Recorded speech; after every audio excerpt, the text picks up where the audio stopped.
चलिए, हाँ दे दे। सभी को मिल गया नोट्स? अब देखो आजकल तो बज रहा है गाना साइड में, तो बजने देते हैं। भूटान करेंगे, कल में भी हो सकता है क्लास ऑफ रहे, तो आज थोड़ा सा कोशिश करेंगे पूरा भूटान ख़त्म कर ले, ठीक है ना, क्योंकि नीचे भी थोड़ा सा है और उस वजह से थोड़ा दिक्कत हो रहा है, बाकी कोई प्रॉब्लम नहीं है। तो कोई नहीं, कल का कल देखेंगे, आज पढ़ लेते हैं। तो पेज नंबर देख लिए होंगे आप लोग, 89 से 102 तक है। देखिए जो भी आईआर में अभी तक जितना भी जो पढ़े हैं या जो कोई नहीं पढ़ा है, चिंता नहीं करिएगा, यहाँ से एकदम फ्रेश स्टार्ट है और आपको बिल्कुल मज़ा आएगा। हाँ कुछ वर्ड्स के इस्तेमाल हैं जो पहले मैं कर चुका हूँ, बट डोंट वरी, मैं फिर उसको बता दूंगा बीच बीच में, ठीक है ना।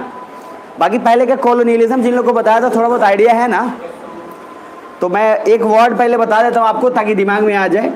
एक होता है कॉलोनियलिज्म और दूसरा होता है इंपीरियलिज्म। अब हिंदी में इंपीरियलिज्म को बोलते हैं साम्राज्यवाद और इसको बोलते हैं उपनिवेशवाद।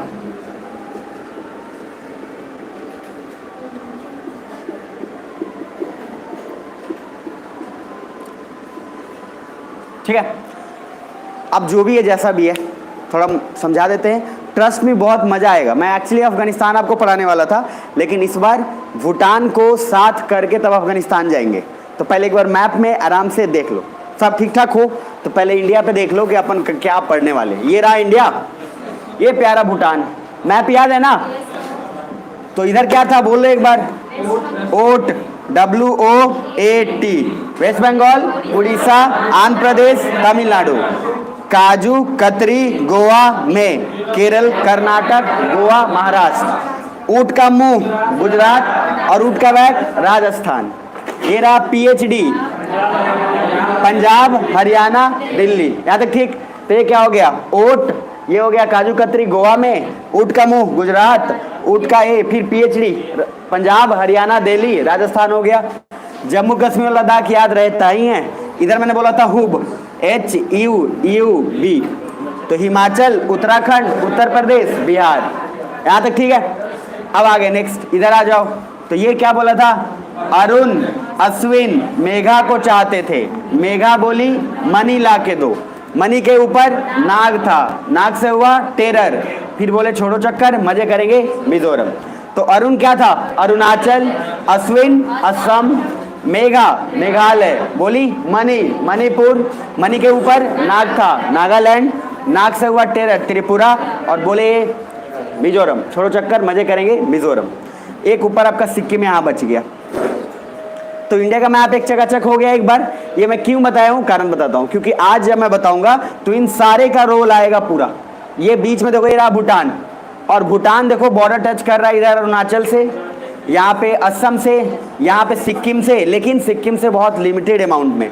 उसके बाद फिर थोड़ा सा देखोगे तो वेस्ट बंगाल का भी पार्ट उसके पास गया हुआ है। इस वजह से मैंने इंडिया का मैप बताया एक बार। तो इंडिया का मैप सबको क्लियर है ना, सबको बताया था ना। तो एक बार रिपीट क्या है इधर बोलो एक बार तेजी से। O, W से वेस्ट बंगाल, O से उड़ीसा, आंध्र प्रदेश, तमिलनाडु। बस ऐसा महसूस करो कि बस निकाला है और ये रहा इंडिया। अब इसके ये वाला क्या हो गया, यहाँ तक ठीक है। वेस्ट बंगाल बोलो सभी लोग, वेस्ट बंगाल, उड़ीसा, आंध्र प्रदेश, तमिलनाडु। इधर केरला, कर्नाटक, गोवा, महाराष्ट्र। और ये वाला अच्छा एक सेकंड, ये वाला जो बताया था आपको, ये मैंने इमेज बोला था कि महसूस करो कि ये ऊँट है, बस सुअर में महसूस नहीं करना। ऊँट का मुंह गुजरात, तो मोदी जी कहाँ गए, गुजरात। तो ऊँट का मुंह गुजरात और ऊँट का बैग राजस्थान। ये थोड़ा दिमाग में रखना है, बाकी तो PhD आपको याद हो जाएगा, पंजाब, हरियाणा, दिल्ली वगैरह, ठीक है ना। अब ये रहा ते हो गया ओट। इधर क्या है, काजू कतरी गोवा में, केरल, कर्नाटक, गोवा, महाराष्ट्र।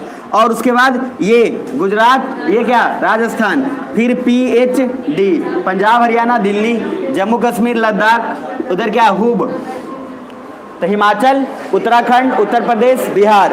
इधर का टेक्निक क्या बताया, अरुण अश्विन मेघा को चाहते थे। मेघा बोली मनी ला के दो, मनी के ऊपर नाग था, नाग से हुआ टेरर, बोले छोड़ो चक्कर मजे करेंगे मिजोरम। और एक उधर हो गया सिक्किम। अब पूरा एक मैप बन गया इंडिया का। अब सर इंडिया का मैप आपको दिमाग में रखना है, तो अपन अभी शुरू करने वाले हैं क्या, भूटान। और इसीलिए मैंने आपको ये बता दिया ताकि दिमाग में रहे। इसमें कोई तकलीफ?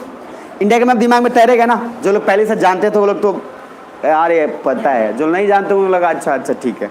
तो बेसिकली अब मजा आएगा। तो आपको जो नोट्स मिला है फर्स्ट पेज पे, नोट्स पे देखिए, पहले कुछ बातें मैं समझा देता हूँ, तब उसके बाद आप नोट्स को जहाँ बोलूँगा जैसे बोलूँगा करना है, और कुछ चीज़ें ये लिख के जाना है आपको, ठीक है ना। तो सबसे फर्स्ट उसमें आप देखिए पेज नंबर पे भूटान के टॉप पे कुछ लिखा होगा, page number 89, comprehensive course on IR, और उसके बाद लिखा होगा इंडिया एंड भूटान। दिख पा रहा होगा सभी को? ठीक। अब उसमें सबसे एक नीचे देखिए हेडिंग क्या दिया होगा, एंशिएंट रिलेशंस, कुछ लिखा हुआ है, क्या लिखा है बोलिए? ठीक है, तो एंशिएंट एंड मेडाइवल है कि मॉडर्न है? मॉडर्न। तो ancient and modern relationship with India and Bhutan.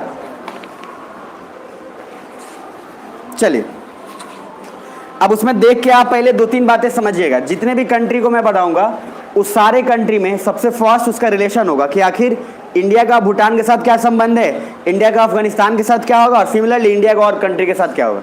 सुन पा रहे हो? सब ठीक हो ना? तो शुरू कर रहे हैं, यकीन मानो बहुत मजा आएगा, आपको बहुत कुछ जानने को मिलेगा, इसलिए ध्यान से सुनना। और अगर मिस किए तो सावधानी हटी, दुर्घटना घटी।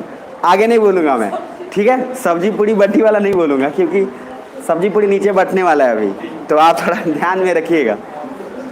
सब्जी पूड़ी बट्टी समझ रहे हो ना? अच्छा, इधर दही चूड़ा ज़्यादा लोग समझते हैं कि दही चूड़ा बट्टी, दिल्ली में सब्जी पूड़ी बटता है। चलिए आइए, वहाँ पे देखिए एक एंशिएंट रिलेशन लिखा होगा, और उससे पहले होगा हिस्टोरिकल बैकग्राउंड। एक नाम उसमें देखिए, पद्म संभव। पहले ढूंढ लीजिए एक बार, किसको सब मिल गया? अब नोट्स सभी को मिला है तो मिलना सभी को चाहिए, बगल में नहीं देखना है, ठीक है? दिमाग अलर्ट रहिए, क्योंकि अभी सभी को बता रहे हैं अपन। तो सबसे फर्स्ट देख लीजिए, मैंने लिखा हिस्टोरिकल बैकग्राउंड में क्या लिखा है, पहले वो देखो, ancient relation plus Buddhism is equal to common factor. मतलब पुराने समय की बात अगर देखोगे तो बुद्धिज्म सबसे ज़्यादा पॉपुलर था, और बुद्धिज्म सबसे ज़्यादा फैला भी था पूरे वर्ल्ड में। तो एक इंडिया का कनेक्शन, और बुद्ध भगवान कहाँ से थे?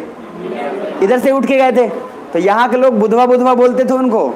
जब पॉपुलर हो गए तो भैया बुद्ध के नाम पे वैशाली, केसरिया, फिर और पता नहीं कहाँ कहाँ स्तूप। पहले कोई वैल्यू नहीं देता था उनको, कोई भी नहीं, और सडनली जैसी वो पॉपुलर हो गया आउटसाइड तो उनको पूरा एकदम मिलने लगा इज्जत। और भाई को क्या चाहिए? इज्जत। तो खैर नीचे आइए, हिस्टोरिकल बैकग्राउंड में आपको 2 चीज मिलेगा, ancient plus Buddhism is equal to common factor. मतलब सर पुराने समय में बुद्धिज्म एक कॉमन फैक्टर बना, किसके इसके बीच में? इंडिया और भूटान। अब जरा नीचे आओ, Buddhism originated in India, followed outside specially in Bhutan. इसमें कोई दिक्कत है किसी को? इंडिया से ओरिजिनेट हुआ है और फैला है पूरे वर्ल्ड में, लेकिन भूटान में स्पेशली और ज्यादा फैला। जरा आगे आओ, Buddhism is common value but not explored earlier. Now Modi explored it on common values because India is rising. Modi ji अभी भूटान गए थे, ठीक है? मतलब इस वाले में नहीं, जस्ट अभी इसका और डिटेलिंग आपको मिलेगा। इतने सालों तक इंडिया का भूटान का कनेक्शन था, लेकिन बीच में कनेक्शन ड्रॉप हो गया था, तो मोदी जी फिर आए और सोचे कि एक बार चलते हैं और फिर से अपना जो रिलेशन है बढ़ाते हैं उसको। बट क्या हुआ नहीं हुआ अपन बताएंगे। नीचे आइएगा जरा थोड़ा, India first contact with Bhutan in 747 AD, उसको हाईलाइट कर लीजिएगा। 747 AD बाई बुद्धिस्ट मॉन्क, एक साधु थे जिनका नाम था पद्म संभव। इन्होंने बहुत ही ज़्यादा पॉपुलराइज किया बुद्धिज्म को भूटान में। बुद्धिज्म मतलब Padma Sambhava of India who popularise and pressed Buddhism in Bhutan. और Padma Sambhava belongs to Nyingma sect, इसको हाईलाइट कर लीजिएगा। नेंगमा सेक्ट एक जाति है टाइप का। तो ये जो पद्म संभव थे इसी जाति के थे जिन्होंने बुद्धिज्म को बहुत ही ज़्यादा पॉपुलराइज किया। मैं अभी तक 2 बातें बता चुका हूँ, क्या सभी सुन पा रहे हो? मैंने बोला सर बुद्धिज्म का कनेक्शन इंडिया के साथ बहुत पहले से है, उसमें उसको और तड़का लगा दिए पद्म संभव, जिन्होंने काफ़ी ज़्यादा पॉपुलराइज कर दिया बुद्धिज्म को। कहाँ? भूटान में। और खुद पद्म संभव नेंगमा सेक्ट एक जाति से बिलोंग करते थे, बट वो बुद्धिज्म को मतलब सारा का सारा कुछ वो बुद्धिज्म पे ही डिपेंडेंट थे। अब जरा एक स्टेप नीचे आना, नीचे बुद्धिस्ट के बाद नीचे लिखा है, आप ध्यान से देखिएगा, ancient time was stable because of cultural interaction. देखिए पुराने समय में क्या था, कल्चरल इंटरेक्शन सभी का होता था। मतलब कि हर, आप देखिए पहले समय में कोई वो छुआछूते, जाति भेदभाव, धर्म का नहीं, हर धर्म हर जाति लगभग इंटरेक्शन था बहुत पहले। मतलब एंशिएंट की बात करें, मेडाइवल की नहीं। मेडाइवल में और मॉडर्न में आते आते फिर छुआछूत, अनटचेबिलिटी अपने चरम सीमा पे था। इनफैक्ट गांधी जी भी खुद घोर समर्थक थे वर्ण व्यवस्था के, तो वो भी बहुत जाति और उसमें बहुत ज़्यादा समर्थन करते थे। तो पहले हम एंशिएंट टाइम की बात अगर करते हैं तो उस समय थोड़ा सा कल्चरल इंटरेक्शन लगभग सभी का होता रहता था। बट जरा नीचे आना, मेडाइवल टाइम में instable because of internal conflict and war with king. Medieval time में क्या होता है, आते आते राजा लगभग आपस में लड़ने लगे।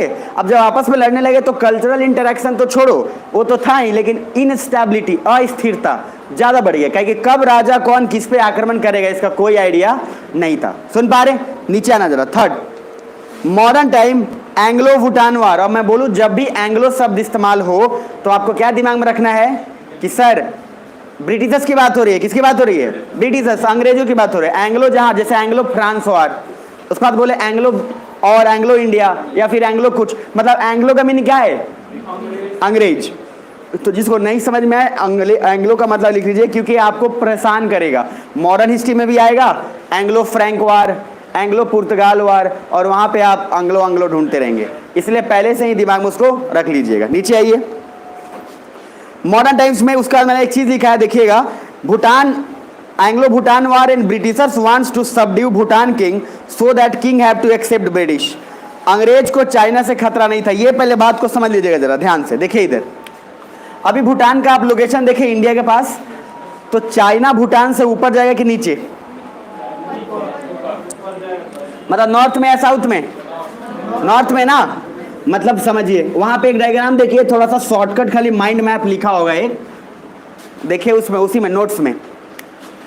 मान लीजिए ये रहा भूटान और ये सपोज मान लीजिए चाइना, एक रफ आइडिया मान लीजिए, और इधर आपका तो इंडिया का पार्ट है ही ना। सुन पा रहे हो? अब अंग्रेज कहाँ थे? इंडिया में। अब जरा देखिए, जो भूटान है और ऊपर जो चाइना है, तो भूटान और चाइना के बीच में बहुत ही टफ टेरेन है, हिमालय का भी उसमें एक्सटेंशन है और बहुत सारा कुछ है। मतलब कि आने जाने का जो रास्ता है वो काफ़ी डिफिकल्ट है। तो मुझे एक बात बताओ, भूटान की मदद करने, अभी भूटान का लोकेशन आप देखे हो, भूटान की मदद करने पहले इंडिया पहुंच सकता है कि पहले चाइना पहुंच सकता है? इंडिया। डेफिनेटली अगर आप देखोगे तो इस लोकेशन के अकॉर्डिंग आपको एक आइडिया लगेगा कि सर क्यों। यहाँ देखो भूटान यहाँ है, चाइना रहा, ये चाइना का लगभग ये भी एक्सपैंडेड पार्ट है, लेकिन बीच में सब ऐसा नहीं है पूरा चाइना ही है। उसमें सर पहाड़ है, बहुत सारे आइस, बहुत सारे चीज़ें उसमें, मतलब इतना डिफिकल्ट टेरेन है कि आने में हालत ख़राब हो जाएगा। तो आप मुझे बताओ, भूटान यहाँ है तो इंडिया पहले मदद कर सकता है कि चाइना मदद कर सकता है? इंडिया। लेकिन सर कमाल की बात, अभी देखोगे ना तभी मज़ा आएगा आपको, धीरे धीरे रिदम बढ़ेगा। अब चाइना जैसे ही आज़ाद हुआ, चाइना का डिटेल अलग पढ़ाऊँगा मैं, चाइना जैसे ही आज़ाद हुआ तो चाइना आज़ाद होते क्या बोल रहे पता है? जितना बॉर्डर वाला एरिया है सबको घेरो। उसका सर पहले से ही साम्राज्यवाद पे बिलीव था, वो सिर्फ बस चाहता था कि पूरा का पूरा एक्सपेंशन करके सारा क्षेत्र हम अपना ले। आज भी चाइना यही करता है, कर्ज उसी को देता है जो दे ना सके, और बदले में मांग क्या लेता है? जमीन। ठीक ठाक प्यार से एकदम, मतलब कर्ज चाहिए, आ बाबू सोना, कर्ज ले लिया, कर्ज दिया, और उसके बाद सर कर्ज, बोला कर्ज नहीं है क्या करोगे? बोला कोई बात नहीं, जमीन है ना, जमीन दीजिए और मस्त रहिए, ज़्यादा आपको पंगा भी नहीं है उसमें, क्योंकि आपको जीडीपी पे भी तो असर नहीं पड़ेगा। देखो क्या समझाता है, अफ्रीका के मैक्सिमम कंट्री को, मैं बोलूँ लिसोतो, मैं बोलूँ नामीबिया, मैं बोलूँ बोत्सवाना, तो दिमाग में चल रहा है सर, ये सारे मैक्सिमम कंट्री चाइना के ट्रैप में है। सारे मैक्सिमम अफ्रीकन कंट्रीज, गिनिया, घाना, टोगो, बेनिन, सब चाइना के ट्रैप में, सब के सब। अब जब एक कंट्री बोल रहा हूँ, यही न्यूज़ में आपको मिलेगा, यही सेम करंट अफेयर में आएगा कि चाइना का ट्रैप अफ्रीकन कंट्रीज में बहुत ज़्यादा है। अब अफ्रीका पता ही नहीं है, हैप्पी बर्थडे मूव आए हुए, कौन सा क्या रट के गए कि अच्छा चाइना का अफ्रीका में ज़्यादा है। सारे के सारे कंट्री, यानी इनफैक्ट चाड, कैमरून, एक सेंट्रल अफ्रीकन रिपब्लिक, सबको सर वो ट्रैप में रखा हुआ है। किसने? मैंने। और चाइना सर बार बार उनको कर्ज देता है, उनको पता है ये दे नहीं पाएंगे, और बदले में उसके बाद बोलता है जमीन है ना, और प्यार से बोलता है जमीन दे दोगे। क्या सभी सुन पा रहे हो? आवाज आ रही है पीछे तक? जमीन दे दोगे तो तुमको पैसा थोड़ी देना पड़ेगा। तो बोलता है बढ़िया आइडिया बता रहे हो भाई तुम, परमानेंट सॉल्यूशन है ये। मतलब एक बार जमीन लिया और अपना पूरा का पूरा बेस वहां स्थापित कर लिया। जैसे पहले राजा थे तो बेवकूफ राजा क्या होता था, बेवकूफ राजा क्या करता था पता है? धन या सैलरी देना होता था। कहता था क्या कि जो बाहर से टैक्स वसूल के आ रहा है, मान लो मैंने आपको बोला कि आप टैक्स वसूल के लाना, अब वो आदमी क्या करता था, चाइना वाला मांगा, मान लो इससे बोला कि तुम 20 रुपया टैक्स उस आदमी से लेके आओगे, इसने क्या बोला 40 दे, ठीक, तो 20 के बदले कितना लिया 40, तो 20 प्रॉफिट किसका हुआ? इसका। अब एक तो मैं आइडिया बता रहा हूं कि 40, क्या पता हरामखोर हो, अब कोई भी हो तो 60, 100, 1000, इंडिया में तो ही हो रहा था। अंग्रेजों ने क्या किया था? डिप्यूट किया था। अब अंग्रेजों ने बोला कि तुम इनसे, जमींदार लोग को क्या बोला था कि तुम किसानों से लेकर हम तक पहुंचाओगे। अब किसान तो छोड़ो और अंग्रेज को भी छोड़ो, बीच में जमींदार करोड़पति होने लगे। क्यों? क्योंकि सर वो अपनी मनमानी करने लगे ना। और इसीलिए कहा जाता है कि आज़ादी सर सिर्फ हमें कागजों पे मिली 1947 में। गोरी चमड़ी वाले लोग तो चले गए, लेकिन काली चमड़ी वाले लोग आके बैठ गए, और उसी में जमींदार लोग को देखोगे तभी क्यों उसके बाद जमींदारी सिस्टम को खत्म करने के लिए नेहरू जी बिल आ रहे हैं, फिर केशवानंद भारती केस हो रहा है, फिर क्या क्या हो रहा है, वो सारा कुछ सा रिलेशन है। सुन पा रहे हो? तो बेसिकली जब भी कभी वो राजा ये सोचे कि हमारा सिर्फ राजकोष में सुरक्षित रहने दो, बाकी बाहर से टैक्स जितना आ रहा है उसी सब के अनुसार दे दो, तो ये सबसे घटिया है रूप। क्योंकि आपका राजकोष तभी सुरक्षित रह पाएगा ना जब बाहर का रिलेशन सही रहेगा। अब बाहर तो आप 40 मांग रहे हो हंटर मांग के, सारे किसान आपसे परेशान हो गए, उन्होंने कर देना बंद कर दिया, उल्टे में आपने फिर उसमें बर्बादी करी, तो सीधा क्या बोलेगा कि राजा बेकार है ना, लेकिन बीच का एजेंट ही तो कर रहा है काम खराब। तो खैर इसीलिए यहाँ से बेकार थोड़ा सिस्टम शुरू हुआ। बट अभी दिमाग में ये रखना है कि चाइना उसी तरीके से हर जगह पूरा का पूरा ट्रैप, इनफैक्ट इंडिया का चारों तरफ से हिस्सा, जैसे इंडिया के नीचे श्रीलंका है, पकड़ा हुआ है, टंगा हुआ है वो हैंगर की तरह, तो श्रीलंका में भी इंडिया, वहाँ पे चाइना पहुँच चुका है। अगर आप उसके ऊपर आइए तो पाकिस्तान में तो नो डाउट पाकिस्तान वेलकम करते, कहते भारत का दुश्मन, तो बोला आई वेलकम वेलकम, जैसे बोला भारत का दोस्त तो बोलता ठीक है तू अपना अपना देख। अब उसी तरीके से सेम अफगानिस्तान में थोड़ा सा वहाँ भी ट्रैप है, और इनफैक्ट हमारे माथे पे तो चाइना बैठा ही हुआ है। तो हम सर चारों तरफ से घिरे हुए हैं। इसीलिए बराक ओबामा बोलते हैं कि पता नहीं इंडिया के लोग इतने शांति से कैसे रह पाते हैं, मुझे पता ही नहीं है, जिसके चारों तरफ इतना दुश्मन है। अब उनको बराक ओबामा को कोई समझाए कि अगर रात में कोई अटैक किया तो हम लोग खुरपिया हंसुआ से रेत देंगे समझो। अब उनको क्या बोला जाए कि गांव के लोग हैं, गांव के लोग वही काम करेंगे।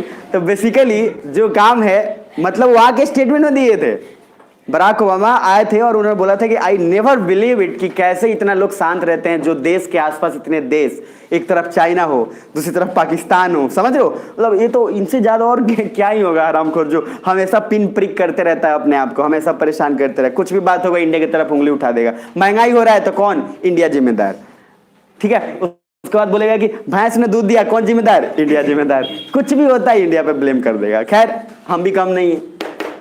तो अब इंडिया, भूटान और चाइना, ये तीन फैक्टर इंपॉर्टेंट इसलिए है क्योंकि सर भूटान और चाइना के बीच में रास्ता क्या आसान की टफ? पहले सभी को समझ आ रहा है तो जोर से बोला यस और नो।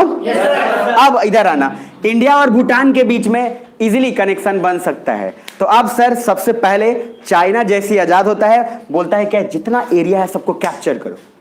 अब भूटान बोलता है ये तो गलत है, भूटान शुरू से बड़ा शांति देश रहा है। तो भूटान बोले ये गलत है, चाइना बोला चुप,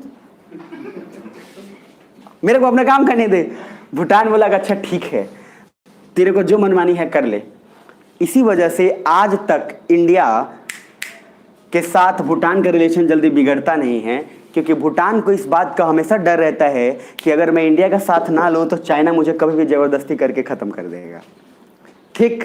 दूसरा, इतना नाराज है भूटान चाइना से कि आज तक भूटान का एम्बेसी चाइना में नहीं है, आज तक नहीं चाइना का एम्बेसी भूटान में।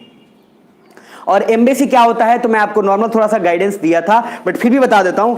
एम्बेसी किसी भी देश का, किसी देश में हो तो वहां की राजधानी में होता है। जैसे मान लो इंडिया का एम्बेसी है, वो अगर अमेरिका में है तो अमेरिका की राजधानी में होगा। अच्छा मैंने बोला अगर इंडिया की एम्बेसी मोरक्को में है तो कहां होगी? रबात में। कहां होगी? रबात। मैं बोला कि सर अमेरिका का एम्बेसी मोरक्को में है, तो कहाँ होगा? रबात। तो ये नियम है कि एम्बेसी हमेशा कहाँ होने चाहिए? राजधानी में। अब सर यही चीज मैं इजराइल के समय आपको डोनाल्ड ट्रंप का चीज समझाया था। बाकी अब इधर आएंगे, आज तक सर भूटान ने अपना एम्बेसी नहीं खोलने दिया, ना खुद खोला ना वो किया, और चाइना बोला जो करना है कर ले। सर चाइना हमेशा इसको परेशान करते रहता है। अब भूटान को, इंडिया भी इधर था, इंडिया देखा क्या? जस्ट हम लोग भी आजाद हुए हैं, कब याद है ना? तो 1947 के करीब करीब आजाद हो रहे हैं। तो हम सर आजाद हो रहे हैं तो दिमाग में है 26 जनवरी को, चलो तो 15 अगस्त को। नहीं, अधिकतर लोगों को ना ये पता होता है कि देखो 26 जनवरी 15 अगस्त आप जानो, हमें तो बस जलेबी खाने से मतलब है। बाकी बहुत लोगों को लगता है गणतंत्र दिवस कब है, बोलेगा जिन दिन जलेबी मिले गणतंत्र दिवस, और फिर स्वतंत्र दिवस तो जिस दिन कॉपी कलम मिले उस दिन स्वतंत्र दिवस। सरकारी स्कूल में होता है ना, झंडा फहराया जाता है, कोई गाना गाते हैं तो मिलता है। अरे नहीं पता है क्या? ऐसा लग रहा सब प्राइवेट से ही है क्या? अपनी गरीब दिख रहा है इधर। खैर कोई बात नहीं, इधर देखो 1947 आजाद। अच्छा सोच के देखो आप, 1947 भारत के लोगों को इतनी उम्मीदें थी कि आजादी के बाद ये हो जाएगा, काफी उम्मीदें थी। सुन पा रहे हो सब? अब सडनली जो भी कुछ होता था तो एक ही बात बोलता था इंडिया, अंग्रेज भारत छोड़ो। जो भी कुछ हुआ भारत छोड़ो। उनको ये लगने लगा कि भारत में जो भी प्रॉब्लम है वो किसके वजह से है? अरे किसके वजह से? अंग्रेज की वजह से। अंग्रेज बोला ठीक है।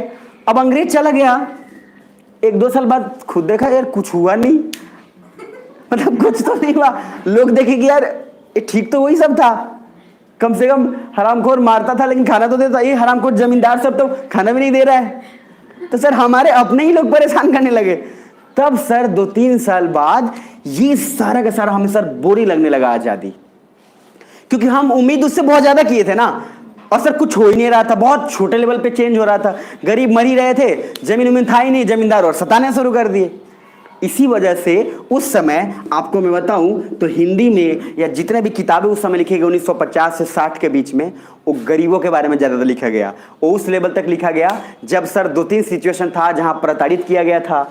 इसी वजह से जितना सारा राइटर आया ये 1947 से 60 के बीच में वैसी वैसी कहानियां लिखे जहां पे देश फिर से गांव से होकर शहर की तरफ जाना शुरू हो गया था। मतलब अब 2-3 चीज हो रही थी। देखो स्त्रियों का अधिकार पहले नहीं था, अब गांव से लोग कहां जा रहे थे? शहर की तरफ, और शहर की तरफ जा रहे थे तो शहरीकरण। और शहर में सर आपको पता है ना क्या होता है, शहर का लाइफ और गांव के लाइफ में जमीन आसमान का फर्क है। सुन पा रहे हैं? अब सर महिलाएं भी, जिनको हक पहले वोट देने का नहीं था, अब उनको भी हक मिल रहा था। क्यों? क्योंकि शहर में आ रहे थे तो भी काम करना शुरू कर दिए थे। सर देखो, जब तक आप गुलाम हो तब तक गुलाम रहे, तो जब तक आप आर्थिक रूप से किसी पे निर्भर हो। जब आप पैसे कमाने लगोगे तो आप किसी के गुलाम नहीं रहोगे।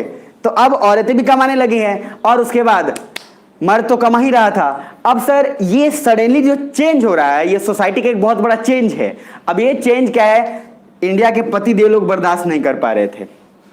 तो ये सर जो मैं बता रहा हूं आपको, इस शहरीकरण, तो अर्बन लाइफ क्या है? शहरीकरण एक लाइफ है, एक जीने का तरीका है, जहां पे क्या होता है कि लिफ्ट में आप जाइए। अच्छा दिल्ली कुछ दिन कितने लोग रहे हैं? मतलब लगभग 10-15 रोज मिनिमम तो दिल्ली रहे होंगे ना, तब 1-2 चीज महसूस करिएगा। वहां पे बहुत अलग किस्म का लाइफ है। जैसे क्या हुआ कि एक आदमी मरा, अब मरा तो उसका नीचे मतलब 4 फ्लोर था, मान लो 4 फ्लोर में से एक आदमी मरा, बाहर पूरी सब्जी बट रहा था। तो अब सब जो क्रियाक्रम जो होता है, तो कुछ लोग नीचे के भी लोग थे, वो भी गए। अब वो लोग गए, सब कुछ हो गया बढ़िया से, एकदम पूरा प्रक्रिया हो गया। बाद में इस सभी के सभी घर में बैठ के सोच रहे मरा कौन था यार। ठीक है, अब वो लोग आपस में सारी फैमिली सोच रही है कि मरा कौन है। इनको पता नहीं है कि मरा, उनको ये पता है कि इसी बिल्डिंग में कोई मरा, बट इनको पता नहीं है कि मरा कौन है। तो लोग सोचे क्या, आपसी सहमति में थोड़ा सा डिस्कशन करके अच्छा वही मरा होगा, मतलब एक आइडिया लगा लिया उन्होंने कि वही मरा। कल देखो सुबह में मिल गया उनको। अब भाई सारी फैमिली ताजुब है, अरे ये तो जिंदा है। उनको पता ही नहीं चल रहा है। तो इन्होंने जिसको जिसको गेस किया, बारी बारी से हरदी सब दिख जा रहे हैं। बाद में पता चला कि जो मरा है वो एक्चुअली 2 साल पहले से घर से बाहर ही निकला है, और ये लोग शिफ्ट हुए थे अभी 1 साल पहले। तो बेसिकली ये शहरीकरण है कि जहाँ पे आप लिफ्ट में जाते हैं तो सर जाना लिफ्ट में पसंद नहीं करता है लोग। मेट्रो में चढ़ेंगे आप तो मेट्रो में देखेंगे इतनी भीड़ है, भीड़ में भी तन्हा हैं आप, भीड़ में भी अकेले हैं, कोई दूसरा सब एक मोबाइल पे लगा हुआ है। मेट्रो में गए हैं ना, तो देखेंगे सर शाम और सुबह के समय सूट बूट झाड़े हुए हैं सब, और सर सामने वाला बात कर लिया, मतलब बात ही नहीं कर रहा है। शहर में एक बड़ा सा ये है कि आप उसमें सर बात नहीं करना पसंद करो। और गांव के लोग क्या है, गांव का लोग पूरा कुंडली निकालेगा। जैसे ही आप सर, अब जैसे मान लो बस में आप बैठ गए, अब आप दिल्ली टू बिहार आ रहे हो, अब कोई बंदा जो शहर में 10 साल से रह रहा है, उसको तो आदत हो चुका है चुप रहने का, उसको बात करने की आदत नहीं है, क्योंकि वो शहरी लाइफ स्टाइल में ढल चुका है। और गांव के लोग क्या है, यहाँ हर दिन शाम में सर लगना है, हर दिन शाम में चौपाई लगना है, हर दिन शाम में पूरा तमाशा। अब जैसे ही पूछे बोलोगे कहाँ के बड़ा बउआ, अब बगल में वो कहेगा, वो तो पहले कहेगा मन करे बैठा कहाँ है यहाँ पे, क्योंकि अधिकतर लोग जब बस में बैठते हैं तो ये सोचते हैं काश कोई बगल में ना बैठे। मैक्सिमम लोग सोचते हैं, साइकोलॉजी है ये, कि काश अकेले सीट रहे, हम आराम से चढ़ के बैठ के आए। अब वो बैठ गया आदमी, ऐसा तो पॉसिबल है नहीं। अब क्या करोगे आप, अब वो सर पूरा कुंडली आपका ले लेगा, तब घर कहाँ, ये कहा वो कहा, और वो शहरी वो चुप रहना पसंद करेगा। तो इतना विविधता हो गया। सेम लड़कियां जब जॉब करने लगी तो पैसे आने लगे, तो भारत के पति देवों का क्या था कि देखो कमाओ ठीक है, लड़कियां कमाओ चाहिए, लेकिन पैसे सारे के सारे हमको देने चाहिए। ये भारत के पति, अजीब गरीब इंसान, ऐसा इंडिया के अलावा और कहीं नहीं मिलेगा। दूसरा, हाँ अरे पढ़ा, और हिंदी साहित्य में आपको और मजे से पढ़ाऊंगा इसको, इनफैक्ट उसी पे सारी कहानी लिखी गई है। दूसरा, तुम जॉब करने जाओ तो तुम्हारे ऑफिस में कोई पुरुष, तुम बात नहीं कर सकते हो। हाँ हम बात कर सकते हैं, हमारे ऑफिस का माहौल ठीक है, लेकिन दुनिया और तुम्हारे ऑफिस का माहौल खराब है, क्योंकि सारे मर्द खराब है। अब ये सर अजीबोगरीब पति ना इंडिया में पाए जाते हैं। ये ऐसे हरामखोर पति हैं जिनको एक्चुअली ये बर्दाश्त नहीं हो रहा है कि सर अगर उनकी वाइफ की सैलरी उनके बराबर है तब तो सर मतलब जितना भी चाहेंगे ये नहीं हो पाएगा, वो चाहेंगे कि कंट्रोल में रखें। और अगर वाइफ की सैलरी उनसे ज्यादा है तब तो वाइफ भी बोलेगी रामू चाय बना। बट फिर भी इस चीज को बैलेंस करने के लिए ये चेंज नेचुरली आ रहा है, ये चेंज नेचुरली आ रहा है। सुनना, अभी ये चेंज अभी नेचुरली आ रहा है, किसी ने कुछ किया नहीं इसमें। अब यहां से सडनली क्या हुआ, आजाद हुआ भारत। सिमिलरली आप सोच के देखिए, भूटान जिस समय आजाद हुआ, चाइना जिस समय आजाद हुआ, चाइना चाहता है कि मेरा राज्य हो तो उसने कैप्चरिंग करना शुरू हुआ। भूटान चाहता है कि हम इंडिपेंडेंट रहे, आजाद रहे। सर देखना, भूटान किसके पास जाएगा, इंडिया के पास। इंडिया भी मुंह उठा के इधर बैठा हुआ है, क्योंकि इंडिया को भी इस बात का तो डर है कि चाइना भूटान पर अगर अटैक कर सकता है तो हम पे भी तो करेगा, क्योंकि इसका हरामखोर का प्रवृत्ति ही ऐसा है कि ये सिर्फ क्या करता है, एक्सपेंशनिज्म करता है। ये सिर्फ इसको सबको कैप्चर करना है। सुन पा रहे मेरी बात। अब सर इंडिया और भूटान का रिलेशन तगड़ा होने लगा, लेकिन इसमें 2-3 बातें आई। चाइना को अब बर्दाश्त नहीं हुआ, जैसे बोला ना कि पति को बर्दाश्त नहीं कि तुम काम करो पैसा दो ठीक है, लेकिन तुम ऑफिस में जाओ तो किसी मर्द से बात नहीं करना। फोन कैसे आ गया, उसी तरीके से चाइना बोला देख हमसे नहीं जुड़ा था ठीक है, लेकिन इंडिया से कैसे भाई, ये तो गड़बड़ हो जाएगा। इंडिया ने बोला भूटान को बोला देख ना तो हम तुमको कैप्चर करेंगे, ना ही हम तुम पे कोई चीज थोपेंगे, तुम बस काम वैसे करो जैसे तुम चाहते हो, हम बस तुमको सपोर्ट करेंगे। भूटान बोल रहा है बस यही चाहिए था हमको, बाकी तब हम चाइना को सिखा लेंगे। अब सर इसने पूरा का पूरा यहां काम कर लिया, लेकिन 2-3 बातें समझिएगा। भूटान और इंडिया के साथ ट्रेडिंग 80% होता है। भूटान अपना सारा व्यापार सारा कुछ 80 से 90% इंडिया के साथ करता है, बाकी का मात्र 10 से 20% वो सिर्फ बाहरी वर्ल्ड के साथ करता है। हमने ये भूटान को इतना सपोर्ट किया है, आपको दिखेगा इसमें कि भूटान को हमने सर एक नया देश के रूप में इतना सपोर्ट कर दिया कि इसलिए चाइना को हमेशा जलती रहती है और चाइना को हमेशा मिर्च लगती रहती है इस बात को। क्यों? क्योंकि चाइना को लगता है क्या इंडिया भूटान को जानबूझ के ऐसा कर रहा है ताकि जरूरत पड़े तो हमको इस्तेमाल कर लेगा वो, क्योंकि हम भी तो बगले में है ना। अरे सुन पा रहे हो नहीं सुन पा रहे हो? अब सर देखना, चाइना को यह बर्दाश्त नहीं हुआ। चाइना ने 2-3 काम बोला भूटान को, सुनना हमारे यहाँ भी बुद्धिस्ट फेमस है, तुम्हारे यहाँ भी बुद्धिस्ट फेमस है, कुछ व्यापार करते हैं, कुछ टूरिज्म करते हैं। भूटान बोला ना तुम्हारे नियत में खोट है, हम तुमको अलाउ नहीं करेंगे। लेकिन चाइना क्या है ना सर, चाइना सिर्फ बिजनेस सोचता है। वो धर्म की भी बात कर रहा है तो धर्म के यार में बिजनेस सोच लिया उसने। क्या बोला, अच्छा ठीक है तुम हमको व्यापार के अलाउ मत करो। बुद्धिस्ट का है, बोला कि हम तुम्हारे यहाँ बहुत बड़ा मूर्ति बनाएंगे बुद्ध भगवान का। अब सर बुद्धिस्ट लोग ना बड़े सिंपल लोग हैं और भूटान के लोग और बड़े पीसफुल, उनको सर ज़्यादा लड़ाई उड़ाई से मतलब नहीं है। ये लोग बोले ठीक है यार मूर्ति बना रहा है भगवान के नाम पे, बुद्ध भगवान है। सर मूर्ति बना दिया, मूर्ति के बाद पता है क्या बोल रहा है, बस एक बस ले जाने दो हमको। चाइना बोला जिस बस में टूरिस्ट के नाम पे ही सिर्फ लोग जाएंगे, लिमिटेड 10 से 15-20। बाद में भूटान भी पिघल गया, बोला चल ठीक है। क्या करता था ये देखो, पहले इसका ट्रैप देखो चाइना का, इसने क्या किया, उन लोगों के साथ नए नए टेक्नोलॉजीज भेजना शुरू किया। सुनना, अभी नया टेक्नोलॉजी, जैसे मान लो नया फोन आया चाइना में, नया फोन उनके साथ भेज दिया। ये टूरिस्ट लोग जाते थे, होटल में रुकते थे, और रुक के क्या करते थे, जाते समय वहां के स्टाफ लोग को मोबाइल दे दिया, ए ले बेटा ऐस कर, एक या दो को दिया। अब आपको क्या लगता है, जब एक या दो को मिलेगा, दूसरा कोई देखेगा तो भी तो चाह रखेगा कि वो भी मेरे को मिले, अरे है ना। अब सर चाइना एक काम करने के बाद भूटान के लोगों में एक अलग किस्म का डिजायर पैदा हो गया कि हमें भी इसी टाइप का मोबाइल चाहिए। अब सर चाइना को, भूटान गवर्नमेंट बोल रहा है ये लाया कहाँ से, ये हमारे तक टेक्नोलॉजी नहीं बनी, हराम को लाया कहाँ से। और फिर सडनली चाइना में नया नया टेक्सटाइल कपड़े अच्छे अच्छे आने लगे। फिर जाते थे टूरिस्ट के नाम पे, ठंड में ऐसे मस्त कपड़े जो इतने हल्के थे लेकिन काफी गर्मी देते थे। अब फिर जाते समय टूरिस्ट क्या करते थे, पहना देते थे। अब बगल वाला कह रहे ये तुमको कहां से मिल जा रहा है, अब जो स्टाफ है उसी को मिलेगा ना, या जो आसपास इंटरेक्शन। इतना इनसिक्योरिटी फैला दिया कि भूटान गवर्नमेंट मजबूर हो गई इस बात पे कि यार हमको चाइना से टेक्सटाइल और टेक्नोलॉजी लेना ही पड़ेगा। सर देखो ये ट्रैप, धर्म के आड़ में उसने अपना बिजनेस प्रमोट कर लिया। हाँ, यहीं तक नहीं रुका, अभी थांबा। अब उसके बाद नेक्स्ट जो चाइना का कदम होता है वो एक अलग लेवल का फिर कदम होगा, और उसके बाद सर भूटान को पूरा बर्बाद करने के लिए पूरा चाइना उतारू हो जाता है। लेकिन अगर इंडिया का सपोर्ट फिर यहां नहीं मिलेगा, फिर यहां परेशान होगा। अब दो तीन बातें देख लेना। ड्रग्स देना शुरू तो अलग बात है, लेकिन ड्रग्स चूंकि भूटान के लोग काफी वहां भूटान में नियम है, सुनना ये सब आप मेंस में यूज करोगे। भूटान में नियम है कि जितना भी एरिया जहां पे भी है उसमें सर अगर आप जैसे डिग्री ले रहे हैं ग्रेजुएशन का, तो आपको महीने या साल भर के अंदर आपको कम से कम मिनिमम 3 4 5 पेड़ लगा के उसको पूरा उगाना पड़ेगा, तभी आपको डिग्री मिलेगा, नहीं तो नहीं मिलेगा। वहां के संविधान में है कि किसी भी एरिया में इतना % जंगल होना ही चाहिए। अभी ये सर आपको क्या है, इंटरव्यू में आप ये चीज इस्तेमाल कर सकते हो। वही चीज देख के इंडिया ने बहुत सारी यूनिवर्सिटीज ने अपना लिया है कि आप पेड़ अगर रोपेंगे तभी आपको ग्रेजुएशन का डिग्री मिलेगा, नहीं तो नहीं मिलेगा। सुन पा रहे हो? जरा next plan up, page number वहीं पे आइए, थोड़ा सा स्टार्ट एक बार देख लीजिए पहले नॉर्मल। तो पहला नाम था पद्म संभव। पद्म संभव ने बुद्धिस्ट को पॉपुलराइज किया कहां, चाइना में, कहां, भूटान में। जरा नीचे आइए। उसके बाद मैंने बोला सबसे नीचे पेज नंबर 18 के सबसे नीचे, अंग्रेज को चाइना से खतरा नहीं था क्योंकि बहुत ही डिफिकल्ट टेरेन था।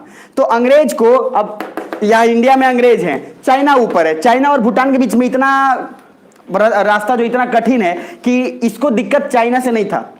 अंग्रेज को दिक्कत चाइना से बिल्कुल नहीं था। वो जानता था कि इसको पहुंचने में इतना दिमाग खराब हो जाएगा कि मेरे तक कभी भी पहुंच नहीं पाएगा। क्या सुन पा रहे हो? नीचे आना, नीचे।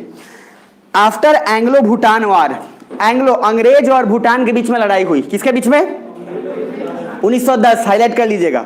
तो after Anglo Bhutan war 1910, treaty of Punakha, highlight कर लीजिएगा, ट्रीटी ऑफ पुनाखा साइन हुआ।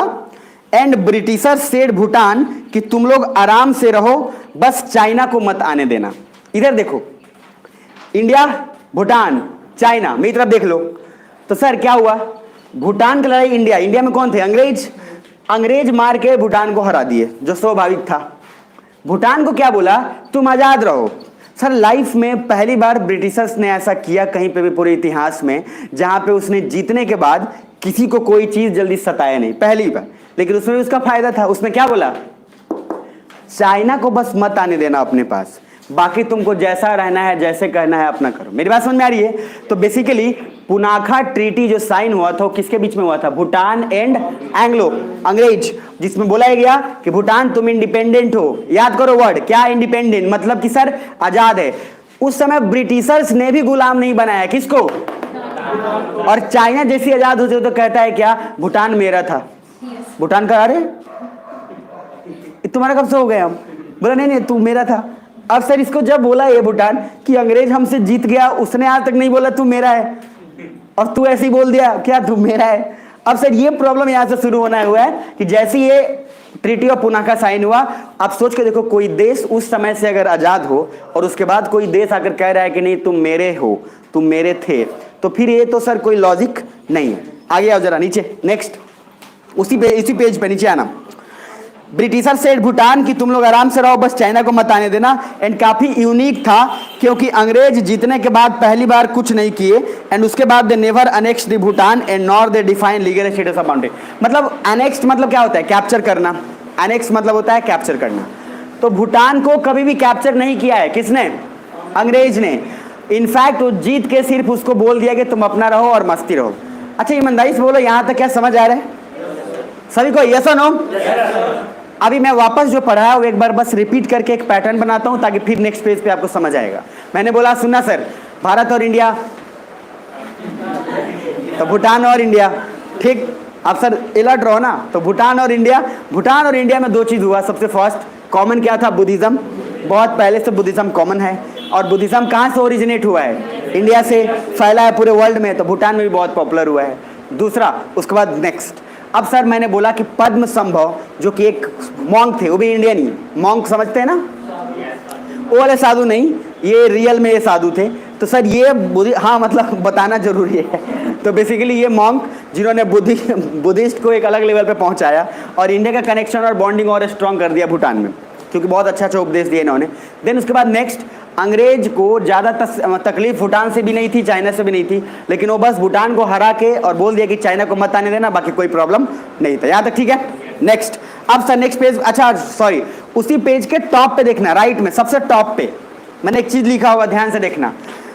संविधान में लिखा है, देखो सबसे ऊपर, संविधान में लिखा है कि हर क्षेत्र में कुछ जंगल होने चाहिए, mandatory to have some forest in every area, in interview you can say this to improve India climate and best for all. मैंने बोला कि संविधान में, वहाँ सर भूटान के संविधान में लिखा हुआ है ये कि हर क्षेत्र में इतना एरिया फॉरेस्ट का। अभी आपको देखने को मिलेगा क्या? बोला कि सर आप एरोप्लेन बना लो, एरोप्लेन बोल एयरपोर्ट बना लो, भूटान बोला ना बाबा ना, उसने अलाउ ही नहीं किया। क्यों? सर बहुत ही इको फ्रेंडली लोग हैं ये, बहुत ही इन्वायरमेंट फ्रेंडली है सर। पेड़ अगर एक कट जाए ना भूटान वाले, सर आपको काट देंगे वो लोग, मैं बता रहा हूँ। अगर पेड़ आपने गलती से काटा सर, वो पूरा उसके बाद वो ऐसा मारेंगे ना एकदम करके, सूंग सांग करके, कि आपको एकदम हालत आए हो।